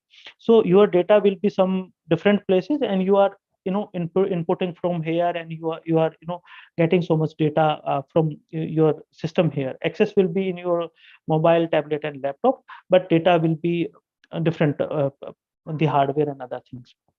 So you can decide and distinguish whether you require the on-premise and on cloud. Some cloud partner, they are providing their system at your locations also, and on your cloud servers also. So you need to discuss while contracting, and decide whether that service provider is ready, or their architectural product is ready to deploy on your cloud software or servers. Then in these coming slides, we will come to the how to buy best fit HRMS system. I think it will help the Ravi's question, and what are the implementation methodology we can adopt for the software, and then how we can, if we have bought a HR system, how we can look for the support, and how we can go for the training and the adaptation part. The training and adaptation, we will have a very detailed change management webinar upcoming in the coming times, and it will cover not only this software technology adaptation, it will any organization change you would like to bring to the HR, that will cover that aspect, including this part. And then what kind of contact and document one should focus. However, it is the part of the legal or secretarial part, or the technology team, and or technology function in your department, in your organization, sorry, they can go for it. And the compliance and the reporting part with respect to the this technology software. So these are the basic steps. We will going to have a exclusive webinar at least for 45 to 1.5 hour for how to buy the best HR software. These are the quick things. You can take the screenshot of this also. First of all, you can research the HRIS or HR system what are available in market in your proximity, and then you should basis on that availability, you can navigate those in through website also, online also, and telephonic call. Basis on that, you can determine what is your ask, what is your need. Some organization, they are only for the best fit AI set, and they would like to integrate with their current HR system. Some organization wanted end-to-end HR suite. Some organization only need talent management suite. So talent management basically hiring, sourcing, managing their employees, that called the talent management suite. And the transaction system, which are only keeping the record of the employee and processing the administrative things like leave and attendance, general hiring, and other records. So you would like to have the transaction system or the other things. Then you have to focus the what are the offering of those software, and what is your organization size, employee size, and your budget. Basis on that, you can create the request for proposal. I have one sample request for proposal which I created with my own. It can be evolved basis on your organization need. I will share again in the very same webinar, or whosoever will be imparting from Core group. So that will be that time it will we will share that sample RFP is request for proposal. It is the detailing of laundry list of HR system, like it should have mobile app, it should have these key component, and then you can detailed in the subsequent sheet that this is my recruitment list, this is my onboarding requirement, this is my time office requirement, this is my PMS requirement, this is my OD and learning and development, so and so forth requirement. You can detail in subsequent sheet. This is the general ask. It should have these are the options: mobile app, on premise, tablets friendly, this kind of thing. Then you have to again research the HRMS provider companies, like which are the best fit basis on my RFP, and you have to compare basis on your step first. You can go for the product demonstration. What is their product has the ideal, the some of the product company, they have the some inbuilt workflows, approval flows, notifications. You can have, and you can correlate whether it is going to look like, or it is going to work as per your organization need. You can ask what kind of the advanced personification and the configuration and your policy process can be best fitted, which has been asked by one of the uh, participant, I forget his name. Then you can compare these the features which is available on net with your RFP and with your demo. Like in RFP, they have given these kind of responses that it is available out of box. It is it needs some customization, it needs need advanced cost, it needs some any other software or middleware intervention to bring this functionality and feature, versus what has been presented in that demo. Sometimes some company has everything available in their demo. Sometimes they have some upcoming features or available features in the in their upcoming roadmaps. I'm sharing this about the very very big global top renowned global software, and to with the some of the Indian upcoming and the local growing system and solutions. So then you have to do the internal review based on your internal stakeholder meeting, that look, these are the RFP based on your respective area, these are the responses, this can be mitigated and best fitted in the system, these are the process which can be partially can be online and decided in system, partially you can do manual or the offline through the system. And based on that internal decision, you can make your decision and you can start implementation of that your HRIS system. Then these are the some the project implementation methodologies. You can skip this because it is not necessary to learn and to get the definition. You can find some more project management implementation methodology on the Google. one question that is coming to my mind, that where to find the information about what all HR systems are available in market, and especially with respect to different size of companies. So like, some organization is mid-size, some organization large organization, some organization small organization. So, is there any place where I can find a list of systems? And as you mentioned that you can compare the feature also. So is there any place that you can recommend, or if you think we can develop on our website? Yes, this is the nice idea, but yeah, I have not seen any website. I forget at this moment, there was a link provided by SAP only, wherein you can put those HRIS systems name, and basis on that, SAP Success Factor provides that these are the offerings of these product features, which is competing or meeting, and where those softwares are lacking or heading on those part. I forget that link at this moment. And there is a one global link also, but that is again sharing the global link, not with the Indian softwares. It is very nice idea, because we have to cover the product evaluations of the available Indian software also, because our larger presence is in India, and we are expanding in beyond the India. But to consider larger Indian organizations, we should have the Indian software parameter comparison also. And yeah, that is again a Understood. development, and wherein what are the features, basic features. It has to be dropped down and jot down all the basic need and features, and based on that Just articulation and the through the website we can do. quick question from Dr. Nepal Singh. Two quick questions that he is asking: that does HRMS has inbuilt statutory compliances, gratuity, maternity, overtime, PF, ESI, or it need to be customized in HRMS? And second question is from him only: that is there any certification course available for HRMS maturity model like TCMM? So yeah, there are various quick sessions in LinkedIn on HRIS, but the technology certification courses, some product companies, they are offering with respect to their product only, so that you can gain the technical knowledge and expertise on those platform and product, and you can start preparing your career from HR to that HR technology. Like SAP has their model specific licensing, and the Oracle has, and then Workday has, and likewise you can see some of the openings at Workdays also. But the basis on the you cannot get the certification on specific on how you can evaluate HR technology. Any facilitation I have not heard.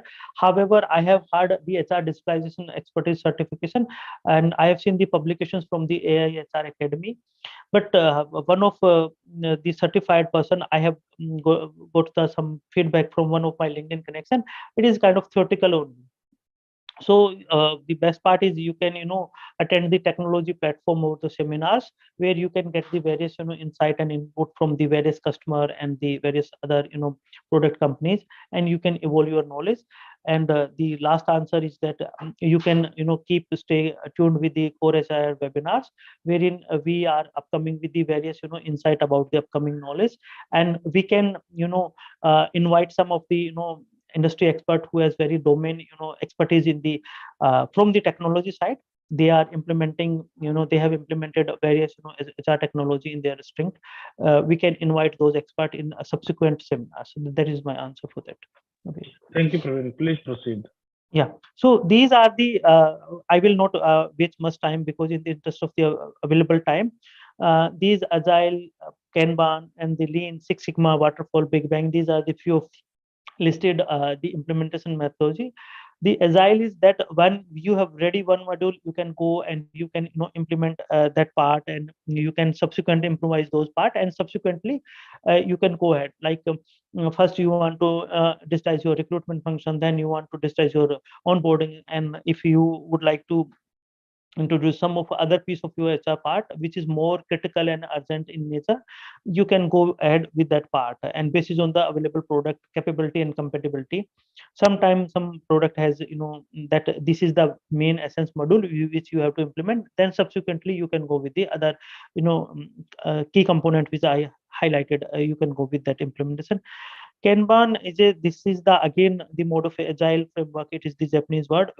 It is emphasizing on visualization. Like I'm telling in a storytelling mode, the HR technology, you can visualize, oh, this is my process. If this will be the software, it will go to this approval, it will go to this. This is my organization culture, this is my need, this is the product compatibility. This is on the visualization, and you can improve your workflows, and you can design further, and you can reduce the unwanted the stuff and the processes, and you can reduce the day the unproductive things, and focus on the uh, productivity and the efficiencies. Then lean is basically it's a combination of the minimal approach of lean, that is no waste, and zero defect. It is a kind of quality improvement for the Six Sigma. And Six Sigma is a static based methodology. You must have been experiencing some of the Six Sigma courses which embrace on the perfection and on the completeness and the maximum accuracy on the any drive in their organization. Similarly, you can have the Six Sigma project methodology in your thing. And then the waterfall is it's the very common way to plan out a project. Is to you can sequence the task, and that task can be lead to the final deliverables, and work in a chronicle order, or you decide the methodology before that. But waterfall is a pre-planned step of implementation. Then big bang is a very common word when you have started your project in a modular approach, and your project is complete, and you would like to implement in a big bang manner. Sometime organization decided we would like to have the recruitment automation. Sometime you would like to have, we would like to implement the complete suite, but we will embrace the the technology access to the apex management or the middle management. Sometime, we will cover from the junior management, then we will gradually release it to the management. Sometime it is we would like to expose all the module access to all the users. It is that kind of the big bang approach. So you can go with this method. I'm sorry, I'm talking very much, and I forget the time management in this part. These are the support and training. So the training is very must, because sometime whenever you join new organization or someone joins you, and he or she has the lateral knowledge also, and they have very much subject knowledge also, but they need some acculturation training, they need some induction training about the organization. Similarly, the HR system, sorry, they need some help and understanding of the system, the concept. The basic part in the cloud technology is the how to the training concept is one should know their role specific duties, what he or she can understand, if they are the administrator or the facilitator in the HR system, or the approver in the system, or the initiator in the system. You can map and segregate the stakeholder. Basis on that, you can impart the training. There are various training model, ADKAR model, and various other training change management model. You can identify the stakeholder. You can identify the what is your desired need, current need, and what is your training objective, how you can embrace the adaptation on the technology in a minimal time, minimum cost, and in a most appropriate effective manner. So that is the administration on the training part. And to my mind, you will have to enable your stakeholder who are who are key role in enabling and managing the system. They need a special training. Those who are the user and actor and approval in the system, they need a different kind of training. They need the basic navigation, and you will have to acculturate their current and new policies, what is in it for me, with that concept, so that that's exclusive target audience can understand their focus area and on the system. And you can prepare a HRMS administration team, the project team. This is my main KR in my new assignment. I'm the exclusive person who will take all the information input and requirement from my different stakeholders. And basis on that, we have a team of a few people who are evaluating the vendors with our technology team. Basis on that, we are identifying the applications provider, software provided, and module wise we are moving ahead with the administration part. And before releasing the software, we are imparting the training to the people. And then we need a higher support team, because after implementing a system, there is some cooling time system required. People need some absorption time. In that part, you need a proper support team, which that support team must have your organization process and newly designed process understanding and the system understanding. If that support team needs some more technical expertise, then you can expand your technology team also. Then basis there is a model also in the implementation. If some software is being facilitated by the product team only, they are implemented by the product team, then some software are having some implementation partner which is certified from that product team only. Basis on that, you can have your product support team, whether it will be onshore is like they will be working on your premise, and offshore is that they will be working from their office and you remotely they will be working. And there is a third model which is hybrid mode. Whenever they need some interaction, physical meeting or training, they can come to your office and you can visit their office also. And you have to focus that after implementing, what are the new development, what are the further strengthening part and requirement of the system. The new development can be new functionality, new intervention, or the enhancement of the current process, or some statutory changes and some statutory needs. Basis on that you can go for that. Like due to this COVID thing, new COVID, whether the employees are vaccinated. For the initial stage was who are the positive, who need doctor help, who has recovered, and then when medicines came, who has got the no vaccination, first dose, second dose, now booster dose, and what are the first contact, so and so forth. If your organization has some hazardous process, basis on the process, you can put how many statutory health checkups, those kind of development you can go for that. Then what kind of the support is needed in technical or the training or the enhancement from the product team or the implementation partner for that implemented system, and what are the statutory changes which comes time to time, which where you ask one question through the mypology, and that question is that statutory changes. Some system has the capability, they are have the inbuilt functionality, but we have to provide that our organization is covered under so and so statutory laws. Basis on that, these are the statutory dues which will be bear by the employer, this will be deducted from the employees, these are the slabs, and these are the deduction intervals and times. Some statutory deductions are monthly basis, some are half yearly basis, some are in annual basis, but in some in the half yearly basis have the pro rata basis of the deductions in the fourth month or fifth month, or some has after 6 month deductions as per the state laws. Those parameters we need to check in those system, whether system is cope up to introduce absorb those changes. As a HR function, we have to provide it. These are the applicable range, these are the salary range, these are the employee cadre. Basis on that, they will configure and system will automatically cater. The gratuity, yes, some system are very much capable of reductions. Those gratuity basis on the tenure. Some organizations are following 5 years, gratuity part. Some are following the Karnataka High Court verdict, which is less than 5 months, 5 years, sorry, 4 year and some months is there. Basis on that, the product will deduct those things. These are the very much crucial and critical part where maximum HR functions and the organizations are facing some issues, specifically those implementation those HR system which has the implementation partner as a middleware to implement your technology. So these are the 4 type of contract. What will be the contract and contract, what kind of contract you will be requiring if that implementation will be done by that product company only. So what kind of SLA, guidance, maintenance, enhancement, training, and those kind of things and factors, the statutory, legal, all the things you can get validated through your technology team, your legal team. But as a HR function, you should ensure the SLAs, what kind of the functionality should be covered, what are the product and support, what kind of the training, basic things and scoping, you should focus on that part. And then maintenance and support contract, you can go through that. If you have the implementation partner, then you can engage your product company, what are the SLAs of the what should be the SLAs and obligation of the implementation partner, because some of the big 4 and other technology consulting company, they are implementing the not only HR system, the other product and organization specific software, they have their specific SLAs.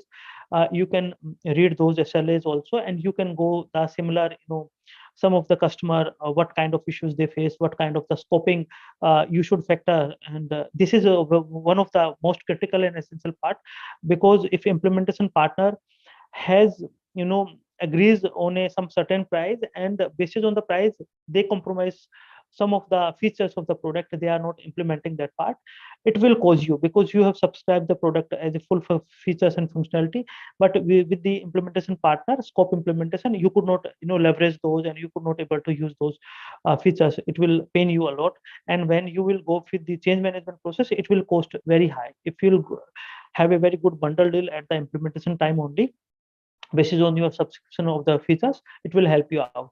Then onboard, you can, the third model is you can onboard complete in-house implementation team. It depends on your organization team cost and what will be the longitude and usage of that team.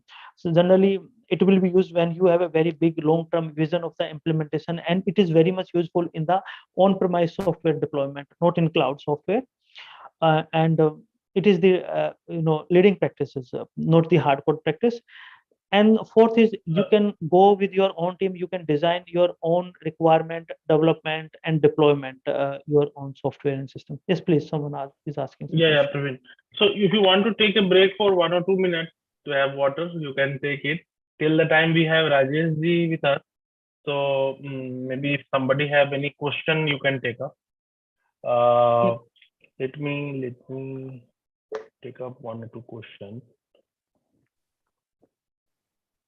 So one question that has come up by Raj is that, Praveen, would you at the end of the session, can you please show some comparison of HR software available in market and recommend one of for a company which has just started the digitalization process? So for Raj, there is a link that is I'm going to mention, and thanks for Roja that he has given the link also. Yeah, I think Loshua is saying that can you list a couple of HR technology currently in what are the scalable models? Yes, Rajesh, would you like to take up questions that is given in the chat box?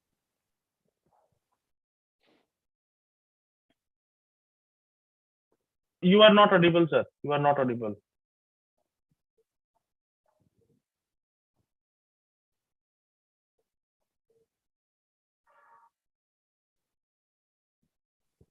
Hello. Can you hear me? No. Yes, now can. Oh, some problem. I think some technical problem seems to be. Can you? We can hear you. Yes. Okay. Please okay. So let me go through chat. So first of all, good afternoon to everyone, all my colleagues. This is regarding the HRMS type you are looking for in answer, or the features point of view you are talking.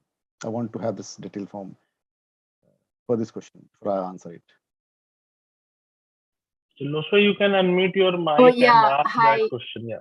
Yeah, thank you so much, Rajesh. Yes, I'm looking with respect to features and modules that is available, and what kind of scalable future scalable that we can look at when we negotiate with the vendors for our HRMS softwares. So first let me introduce myself, Veer, or how to? Yes.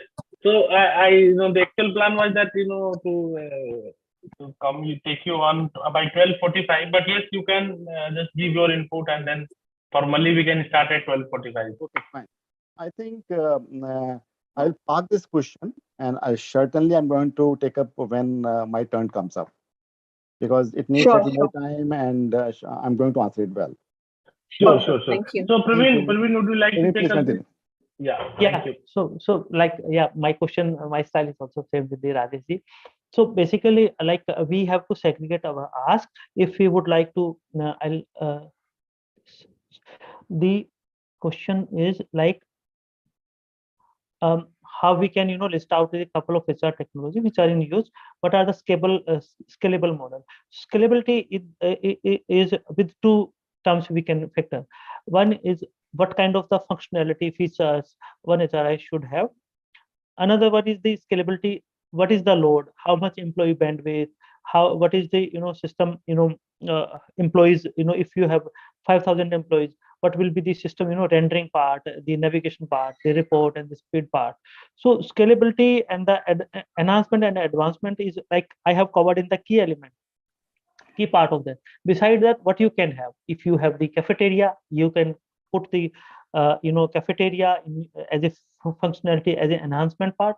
If you have a proper physical, mental, and health specific thing where you would like to have some health specific, mental or physical health specific, some one-on-one health kind of thing, you can go for that some available technology, and you can integrate with your system also, and you can enhancement those part also. if you are providing some transport or some other any other things, the crash facility, any other thing, which is, most people are visiting to the HR functions. Wherever you would like to, reduce those visits for their, basic, day-to-day activities, you can think of, and you can, envisage those, into the HR technology part. And whether that can be customized, you have to again evaluate on those products. But certain, if you will go with the, the basic, commonality in the HR technology, that will be the complete life cycle from, manpower, sourcing till the retirement life cycle, the talent management and the transaction system.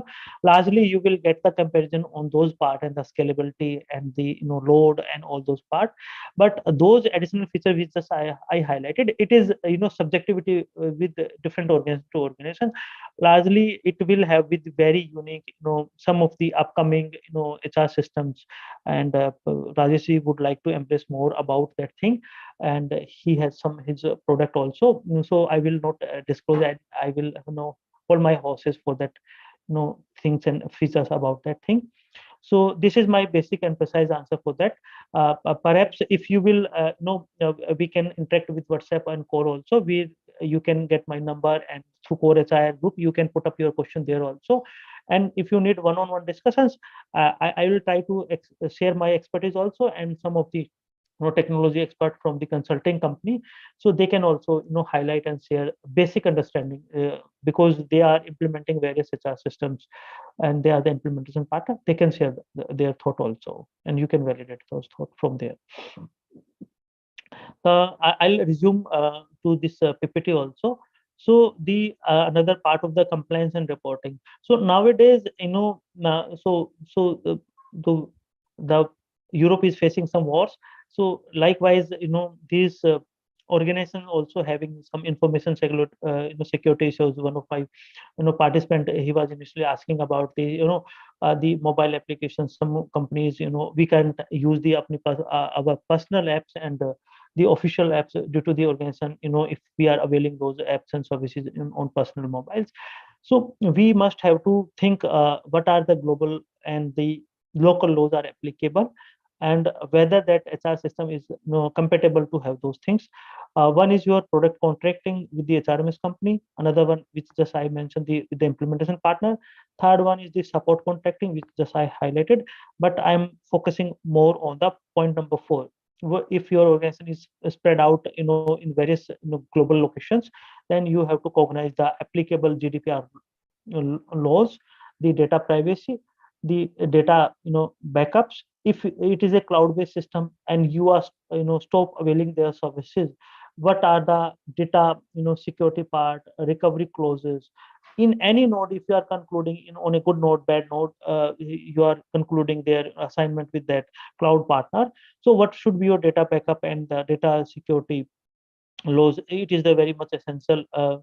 And then data recovery. SPDI is a recent terms in India. Some organization in my previous organization is very much, adherent about that SPDI Act, for employees also, for customer also. They are not taking Aadhaar, to their guests from whosoever are staying at hotels, and they are, if some guest doesn't have any other ID proof other than Aadhaar, then there is a declaration, and that declaration is the awareness to that residing guest, that these are the consequences of sharing Aadhaar, and you should reference sharing your Aadhaar as the ID proof also henceforth. So these kind of things you should cognize, like SPDI is the Sensible Personal Data Information Act. You can read. As a HR professional, some of the organization has a practice to get the bank statement as per Act. If there will be some misuse basis on the banking, then that the candidate or applicant may, put some, legal complaint against you also. Similarly with the Aadhaar, and if you are taking the Aadhaar, then you have to give the declaration to the employee that you will be using only for the compliance UN and then the other PF related purpose, and you will not misuse that Aadhaar. This kind of the applicable law for the personal identifiable information also, PII. some health related information also.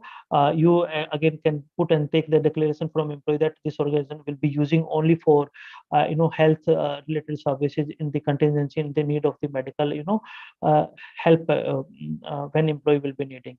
So you can put this kind of declaration. The CERT is the new act. I have not gone through properly, and basis on these cyber attacks, government of India has imposed those things. You must read the CERT, and if you don't have time, you should share the CRT concept with your technology. It is applicable on the software, and it is the responsibility of the organization to ensure if their data has been hacked by some hacker, that organization need to recover their data at least for 6 months. And you have to ensure that whosoever support partner, HR system or any other system for the partner, they have to ensure how they can recover, and they can foolproof their system from the hacking and other things. So these are the important compliance part. The statutory compliance as per local law, because I'm sharing most of the practice basis on the India specific, and it is my personal opinion, and I'm not the expert on the statutory compliance part. So I'm again requesting, please ensure the legal and the applicable statutory laws before finalizing the HR system. I'm moving to the next slide. Just a second. Yeah, this is the recap from my side, and I will quickly what we have discussed. It is the visualization part of the Kanban kind of the theory. Like whenever you have some position, every organization is started with the people, and people has to function on some of the certain position, some place. So from it covers in the life cycle part. Then from this you will have the new positions, the budgeted position, or the some of the lateral hiring on the existing position. Based on this position, you have to raise some requisition. This will start from the recruitment part, and basis on that requisition approval from the business or whatever is your internal policy process, the that job need to be published, that requisition need to be published, so that you can attract the best applications, and you can start managing the candidate, which I covered in the key component in the recruitment and selection part. Then you have to manage the interview as per your organization need, basis on your competency and the assessment framework. And you have to release the offer to the best shortlisted candidate. Sometimes some organization extend an offer to multiple candidate, and they are reserving some of the candidate for their future bank. After the acceptance, you have to ensure and start this onboarding practices to the shortlisted candidate who has accepted your offer page, the offer letter, sorry. And then the candidate does have to complete multiple activities on the onboarding part. Specifically, you can say so that it is the manage new hire. For the hiring, you have to complete the candidate application form, the offer approval data, the job requisition data, and the organization and the statutory compliance document and paper formalities. Alongside, you have to ensure that the collaboration should started through the learning and management. You have to focus that from there learning need can be identified. This is the one of the entry point where you can start the learning point. Then you have to hire your new employee into the your company office premise on a physical mode, and in the system it will be the new hire, and from here the employee life cycle begin. You can again connect it through the onboarding and some of the recruitment part, and you can start this cascading the goals basis on the which I highlighted, do basis on the employment cadre, management trainee, probation, FTC, or the regular hiring. Basis on the seniority level also you can set the goals, and you can cascade the goals basis on the goal agreement or the goal setting process. You have to evaluate the performance, and basis of the performance there will be the guiding factor for the or the employee development, the career development or the succession development, or some employee needs some performance improvement also. You can have the multiple assessment also, continuous performance evaluation from the PMS, and basis on the PMS you can, basis on your compensation philosophy, you can give the increment, decrement, whatever is applicable on which employees, or basis on their feedback. And then basis on this you can think that you can assign the training need, and basis on the new hire you can see that the time off is the time punching and punch out and the payroll processing will also covered and connected to the new hire employees. And basis on the PMS cycle, you can see the success and outcome, the development planning, the succession planning. And basis on this, you can compare in which area that employee need the training, and what kind of training employee has already covered, what is their knowledge skills, what is their previous experience, what is their education, what kind of the academic or the professional development they need. You can again connect it with your learning and development functions. So this is what from my side. And again, this is what from my side. I think I am on time, Veer. 4 minutes before. Thank you so Yeah. much. Yeah, we Thank did you. it. And from my side, you all have empowered what is the basic factor from the HR technology, how you can identify and shortlist. And it is my first webinar as a HR professional and HR technology practitioner. Thank you, Veer. Thank you, Core HR Group and the core team for facilitating and giving me this opportunity. It is my first time, and based on your candid feedback and input, you can submit your feedback to the Veer or for HRIR group, and we can cognize for the other participant. And I will also factor what are the learning and development area as an individual I should need to facilitate any subsequent or any other webinar to this. Thank you very much for your Sunday and bearing me for these 3 hours. Thank you very much.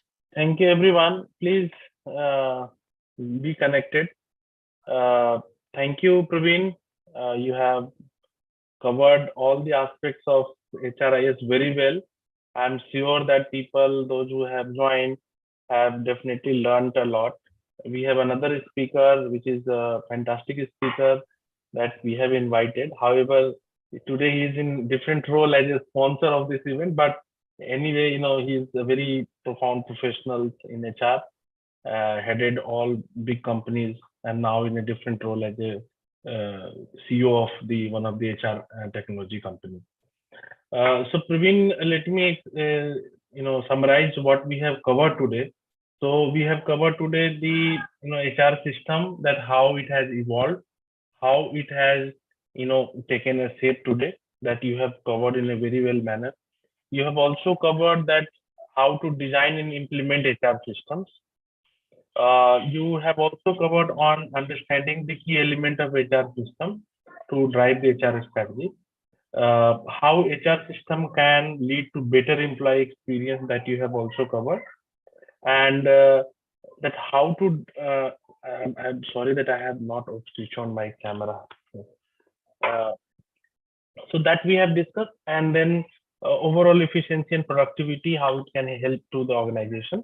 I am sure that in upcoming session, we are going to invite more and more expert on this series, and this will help other people to, our group members also to understand in better manner. So thank you so much, Praveen. Let me introduce Rajesh Tripathi ji. So he is very senior HR professionals, having more than 30 years of experience in HR. He is passionate CXO, having gained extensive experience while working with companies sector like telecom, IT, engineering, pharma, chemical, textile, education, hospitality, and FMCG. He has worked as Chief Operating Officer of Dalmia Life Care. Before that, he was head of as a VP HR of GHCL Limited, Deputy General Manager of Panacea Biotech, and Senior Manager HR. And there are many more, designation and things I can talk about him. So now he is in a different role, and come up with his own, the whole learning of his career has put it into a system, and that is why we have collaborated with him. We have found value in his software. So this is not like something that we are promoting, but let Rajesh ji come in and talk about, and then you will realize that what kind of product this is. So thank you, Rajesh sir, for sponsoring this Tech HR. This is helpful for us to continue our journey as a learning as a group. So over to you, sir.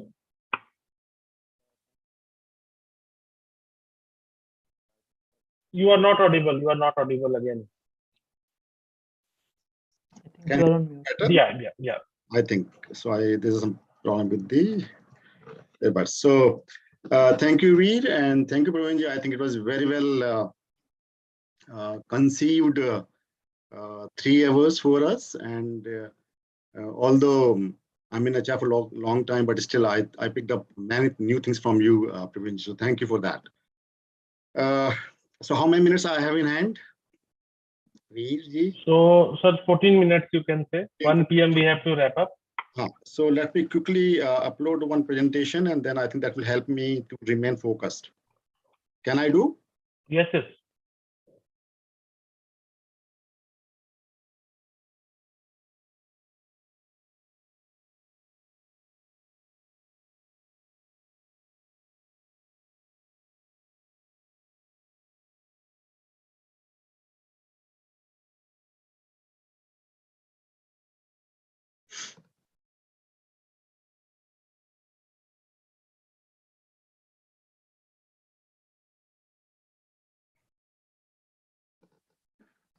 Can you see it, please?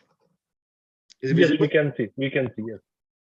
So all my colleagues, all my friends in HR, I'm like you. And as Veer said that, of course, I have changed, fortunately, different heads during my career of 30 plus years.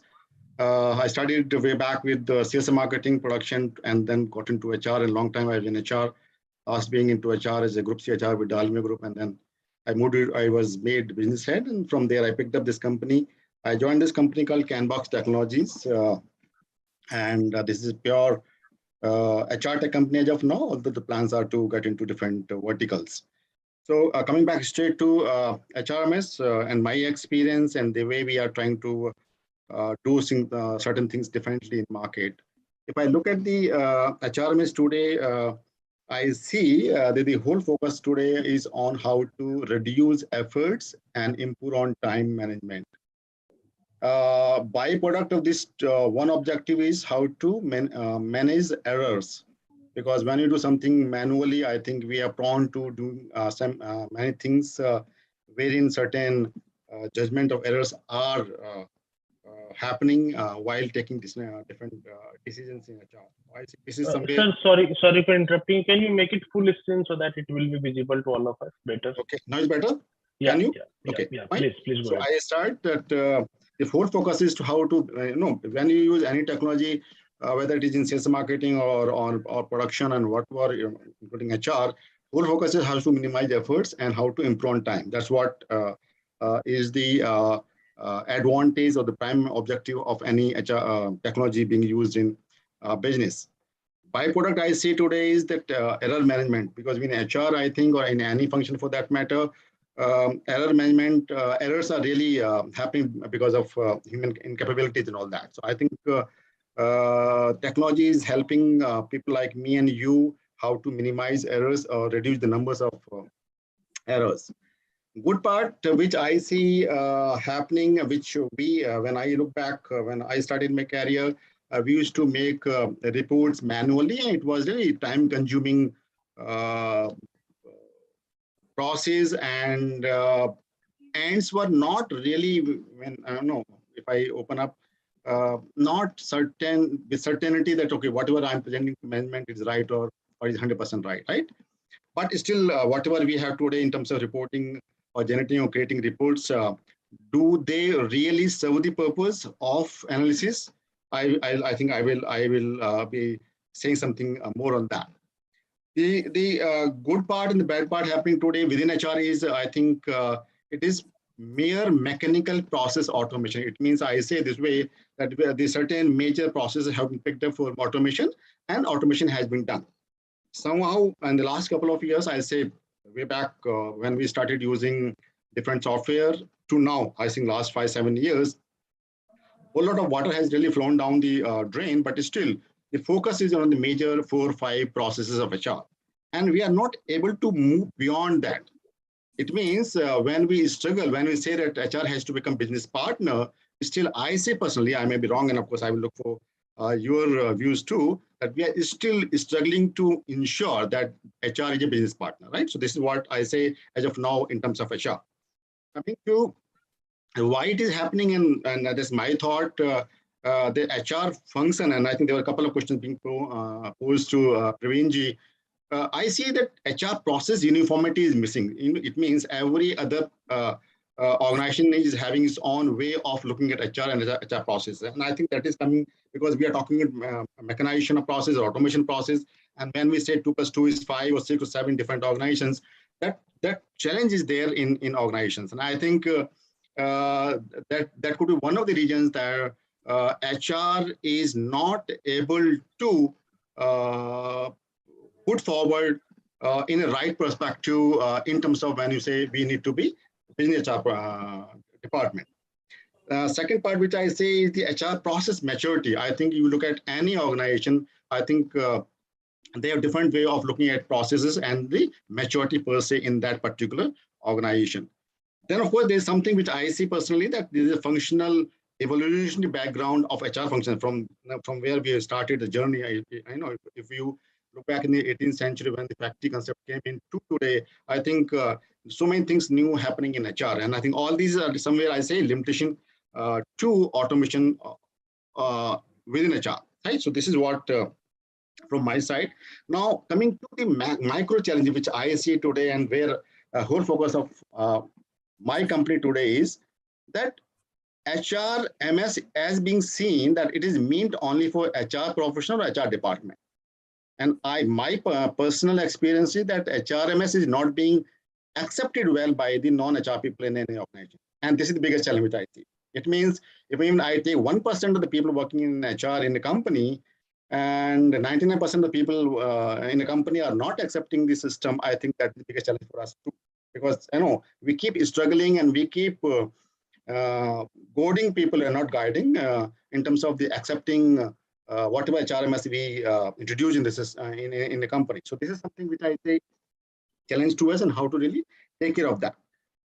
Coming to more critical, I say statements within HR and HRMS happening today around is major processes have been picked up for automation, but many critical HR processes have not been picked up so far. It means my solution. So it means when you say solution to organization is missing.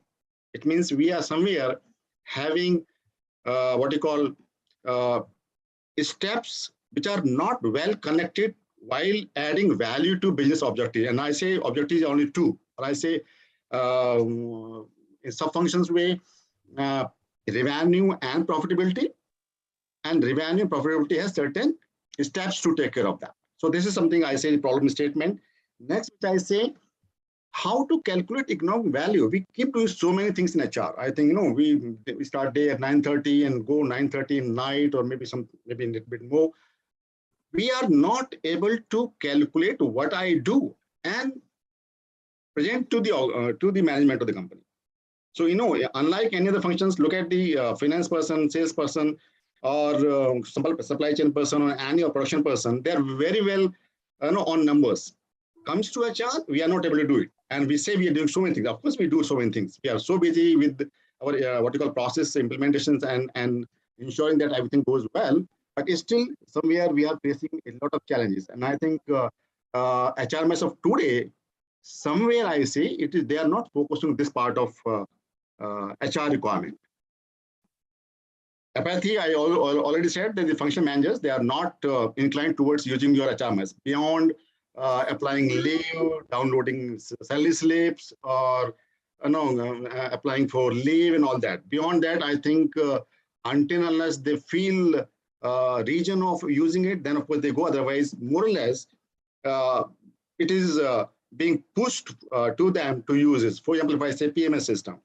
No, I have not come across a single organization in my career, and of course I know so many people around, where until unless you really use a harsh word to go for PMS in a right manner, it is not there. Of course, there are so many things which we can talk about, and this is not there, that is not there, but still, the functional people are not somewhere they are really looking for HRMS the way it is being given to us today. Now, one more thing which I see that the current HRMS, they are not able to take into consideration the human inabilities. See, we are born with certain inabilities, and when you look at the automation or the mechanization of any process, we are not looking at that. For example, if I say now we have there's a buzzword having dashboard and analytics, right? So so now the system is there in front of you, and you can create n number of reports. But let me share with you one information that the human brain cannot read or assess more than 4 variables at a time. Now, I may be having 10 reports lying in front of me. Does the system giving you certain things? Okay, fine. This is the region of you're taking certain decisions. It means I have reports. I have the what you call feature in my HRMS that feature can give me n number of what you call analytics and all that. But are we able to use it? I say little bit. So I think this is the area which I think we need to focus upon in terms of using technology in coming days. Now, the more critical part. Now, look at the HRMS of today. I'm not naming anyone, and of course not. I mean, I'm saying that, okay, fine, what we have built up is the right one. Every stakeholder in the company has different need. And when you look at the HRMS of today, they are giving you what you call so-called solutions, irrespective of the stakeholders' need. Now, I have this is if you see the slide, my top management is more interested to know how I can make my organization sustainable, how it is profitable, so that I can keep continuing the business. My functional manager is least bothered whether the company is making money or not. He is more interested that, okay, fine, I'm in the office, how efficiently I can undertake my work in the company. By the end, when I'm leaving my organization, I should be able to say, oh, fine, this was a job given to me, and I have done it the way I should have been accepted to do it, right? So this is the need of my functional managers. Looking at the employee, we all know, we all are employees working in one organization or another. Again, pardon me by using this word, I'm more interested in my growth and not the organization's growth. And this is a reality. We all are human beings, and nothing wrong in that. Does that give you, does the HRMS of today give you that facilitation to you that, okay, fine, I'm an individual, my growth has to be there, beside being what salary I'm getting, what training I'm getting, I can go to my manager and ask for trainings and all that. But can I do something for myself without going to any of my senior or colleague or peer in the company? That is missing out. Last being the effectiveness. When I may be having n number of processes, whether you do manually or maybe on platform, do you, beside the what you call reduction in efforts, reduction in time, minimizing errors, are we able to really make use of HR processes in the company? I say still, we can debate on that, right? I give you a very simple example.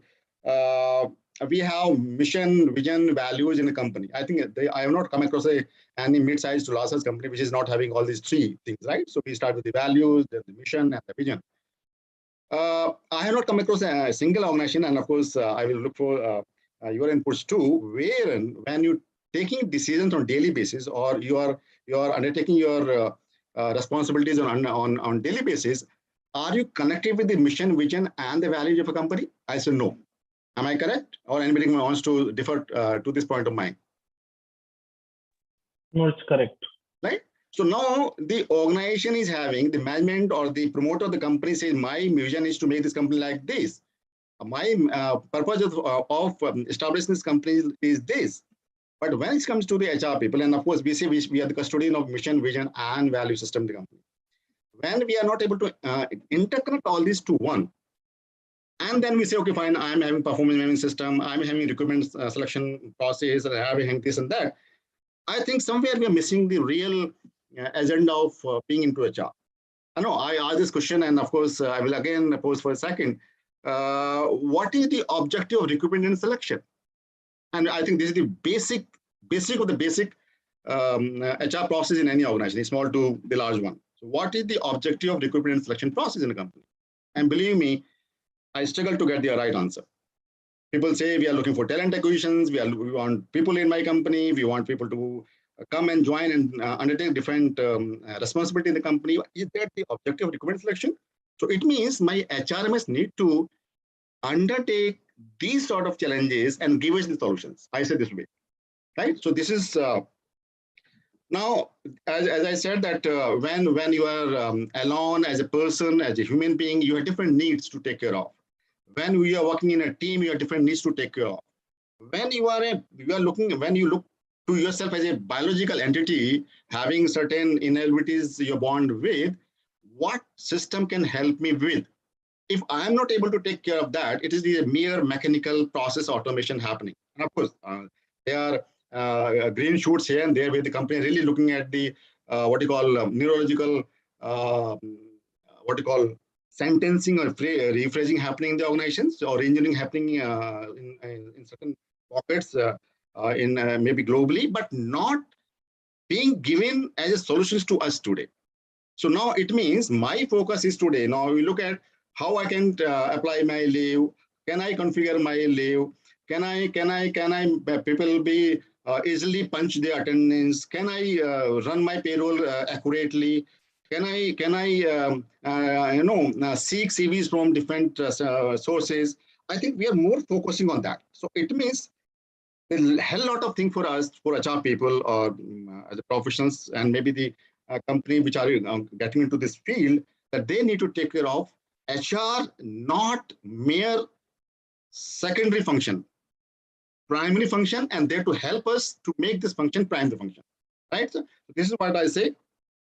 Of course, this is one research which I came across with where the McLean and company has given this report. The HR department is still struggle to move beyond the basic. They are not able to do it. So we are struggling with that. And when you look at, you talk to any CEO of a base of any organization, they're looking to say, what does HR do? And of course, I don't want to share some of my experiences which I have gone through in my career. So we all know that we have to really prove every day and prove to the management that, hey, this is what I am doing to the organization. And we are struggling still for that. And I think HRMS can really help us in I saying uplifting our face in organization. That's what I see today. Now, coming to, I represent one company, Canbox Technologies, which has come into existence a couple of years back. And very quickly, we have become the largest player in terms of the number of solutions we are offering to organizations today. We today have 43 solutions, and we are not stopping here. We are going to make it around 75. That's the blueprint, I think, in next 1 to 2 years' time. So I think if I compare with the any nearest competitor in the market, I think we are again already twice or thrice the number, and we are the first company globally to have 6 patents in our name. Right, so it means my whole focus as a professional, as a HR professional like you, is how to solve our challenges, our pain areas. Right, as I shared with you that we have mission, vision, and value system. Do we have any connect when I take a decision in the company? I think we have filed a patent and we got the patent for that. Now we have a solution wherein I can interconnect every actions of an HR professional or functional manager with these 3 what you call primary objective in any organization. Right? We have also introduced something which I think I was talking about, that we are really struggling to make sure to the management that, hey, I'm a primary function. I'm not a secondary function. I can also add value to profitability or revenue the way other functions do. And of course, keeping that in view, we have introduced a new vertical called business enhancement system. It means all solutions, as of now, we are having 6 solutions under this vertical. All these 6 solutions, of course, we will be having going to around 16 solutions finally, but as of now, we are having 6. All those solutions can add value to profitability and revenue. It means I can go to my management and say, hey, this number of profitability or revenue is because of me. It means I think I say personally, this will help HR function to prove to the world, hey, we are not here to manage transportation here. We are not here to manage canteen. We are not here to manage leave and attendance only. That is, of course, it is a responsibility. And of course, we'll going to take care of that well. But we can also be your strategic partner in business. That's what we have done here. As of now, as I share very quickly that we have 6 patents to our name as the first company globally, and we have this you can see on the slide, and in very short because otherwise it will take too much time. DESA is the solution by which I can calculate cost or losses due to incompetencies of the people. And that is my responsibility. I have to build my team. I have to build my people. I have to develop their competencies.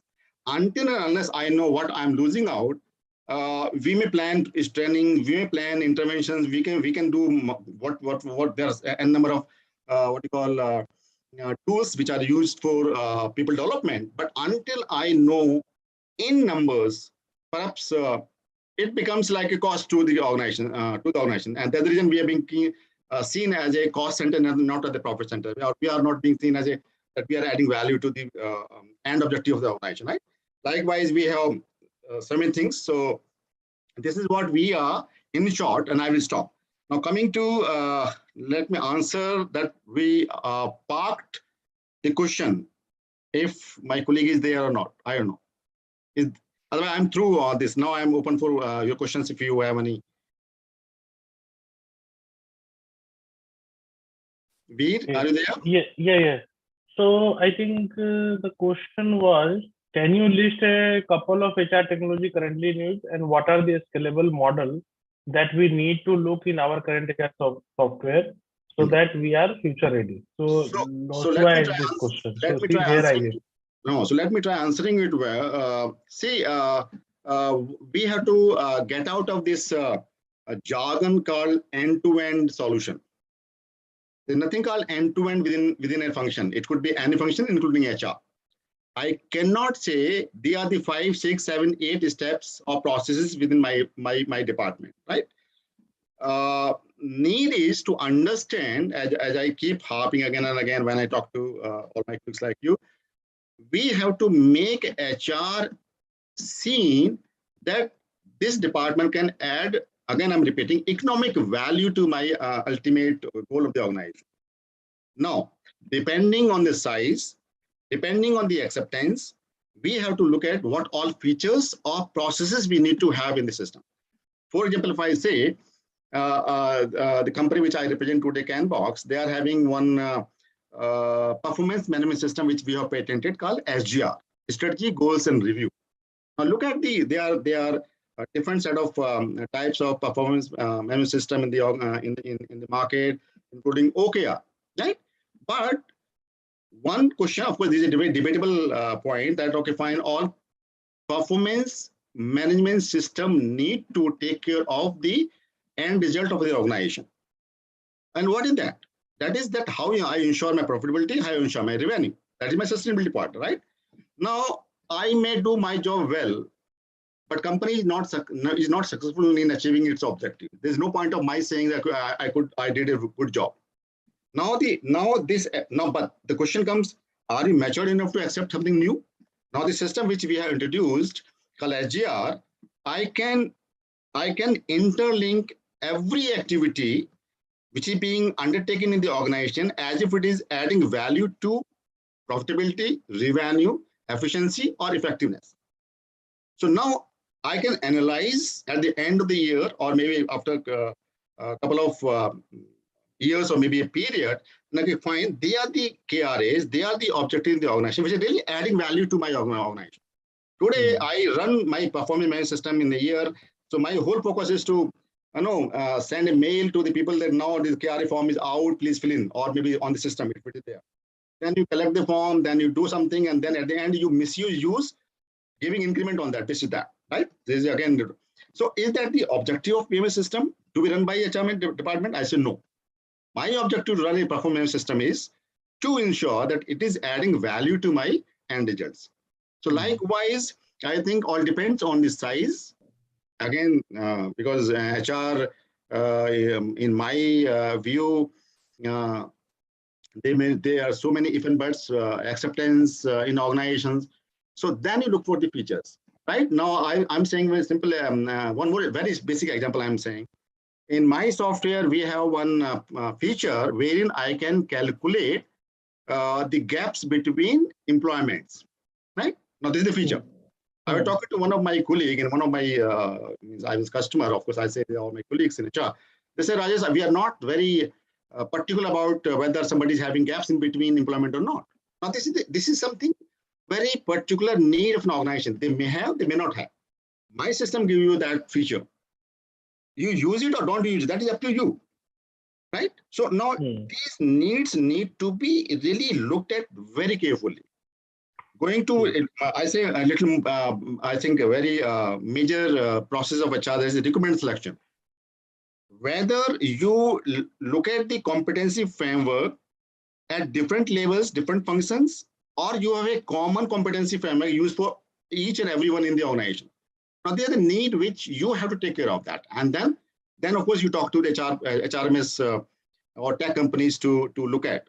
So this is how I say that, if I don't know whether I could answer it well or not, but yes, needs need to be first defined and redefined, and then perhaps you look at the HRMS for your use. Thank you. Yes. So I think Loswa is convinced with your answers. He's writing well said. So thank you so much, everyone, for joining. Thank you, sir, for giving us time. And yes, we are already late by 12 minutes, so no issue. But I think you have covered very well. You have covered basic but important parts of that, how HRMS should be designed and should solve the basic problem of HR. So that is the basic need to be corrected. Then I think you can build the stories upon it. But the problem is that today, HR system that I used to see in the market is mostly talking on the operational front. Right. So I think Ravi has question before that, I have just posted a feedback, which is important now from the HRCI, that they have especially said that if you are issuing a certificate, you must have the feedback of the participants. So please fill that in. I have posted in the chat box. Yes, Ravi, go ahead. Rajesh sir, I have a question for you. Yeah, please. I want to ask that if you have seen our conventional method of performance system, can we add team building activities like corporate social responsibility at all levels, like starting from all the levels, so that that helps? I mean. Answer could be will take a little time. So excuse me for that, Veer. I may take 2-3 minutes to answer it well. When you look at Ravi always have the same kind of question. You cannot escape. Thank you. Go ahead. Thanks to you and thanks to Ravi. See, look at the performance management system. No, if you look at and define the meaning of this word, we have to manage performance as per the need of the organization. Am I correct? That is the basic objective of any PMS system. Correct, sir. Now we all know that, of course, including me, that we have tendency not to write KRAs. We have tendency to pick up activities and write as they are the KRAs. So this is second challenge, right? Now, third challenge is when you undertake any activity and they are the KRAs for you, or as you mean it, and at the end you really undertook those activities well, and then you look at the management or your manager, sir, I have done my job or whatever you given to me well, so please give me increment. Put him into excellent category so that I can get the maximum increment. That is the real scenario, and that we are fighting for. No, we should not be having bell curve. We should be having this. We should be having that. Right? Now look at the how you use the performance ratings. The question is, when you are writing your KRAs, so-called KRAs, do you have a mechanism which can tell you, hey, this may not add value to the end objective of the organization? You pick up any system. I don't know the name. I don't want to, right? So now I'm struggling with that. As HR person, I have 1% mass in an organization. My organization where I'm working, there were 15,000 employees, and there are 92 people in my team. Now, if when you take 1% to 1,000, it will not be easy for me to really go to every employee and say, please, set your KRAs rightly. It's not possible for me, right? So there should be a mechanism which can help you in identifying and saying, hey, please, God say, please, this is not KRA, this is activity. Okay, fine. For 1 minute you take it, this is an activity, you accept it.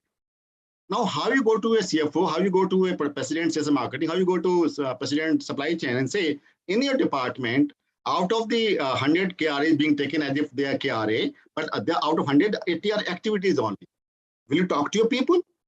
We do not have a mechanism around today.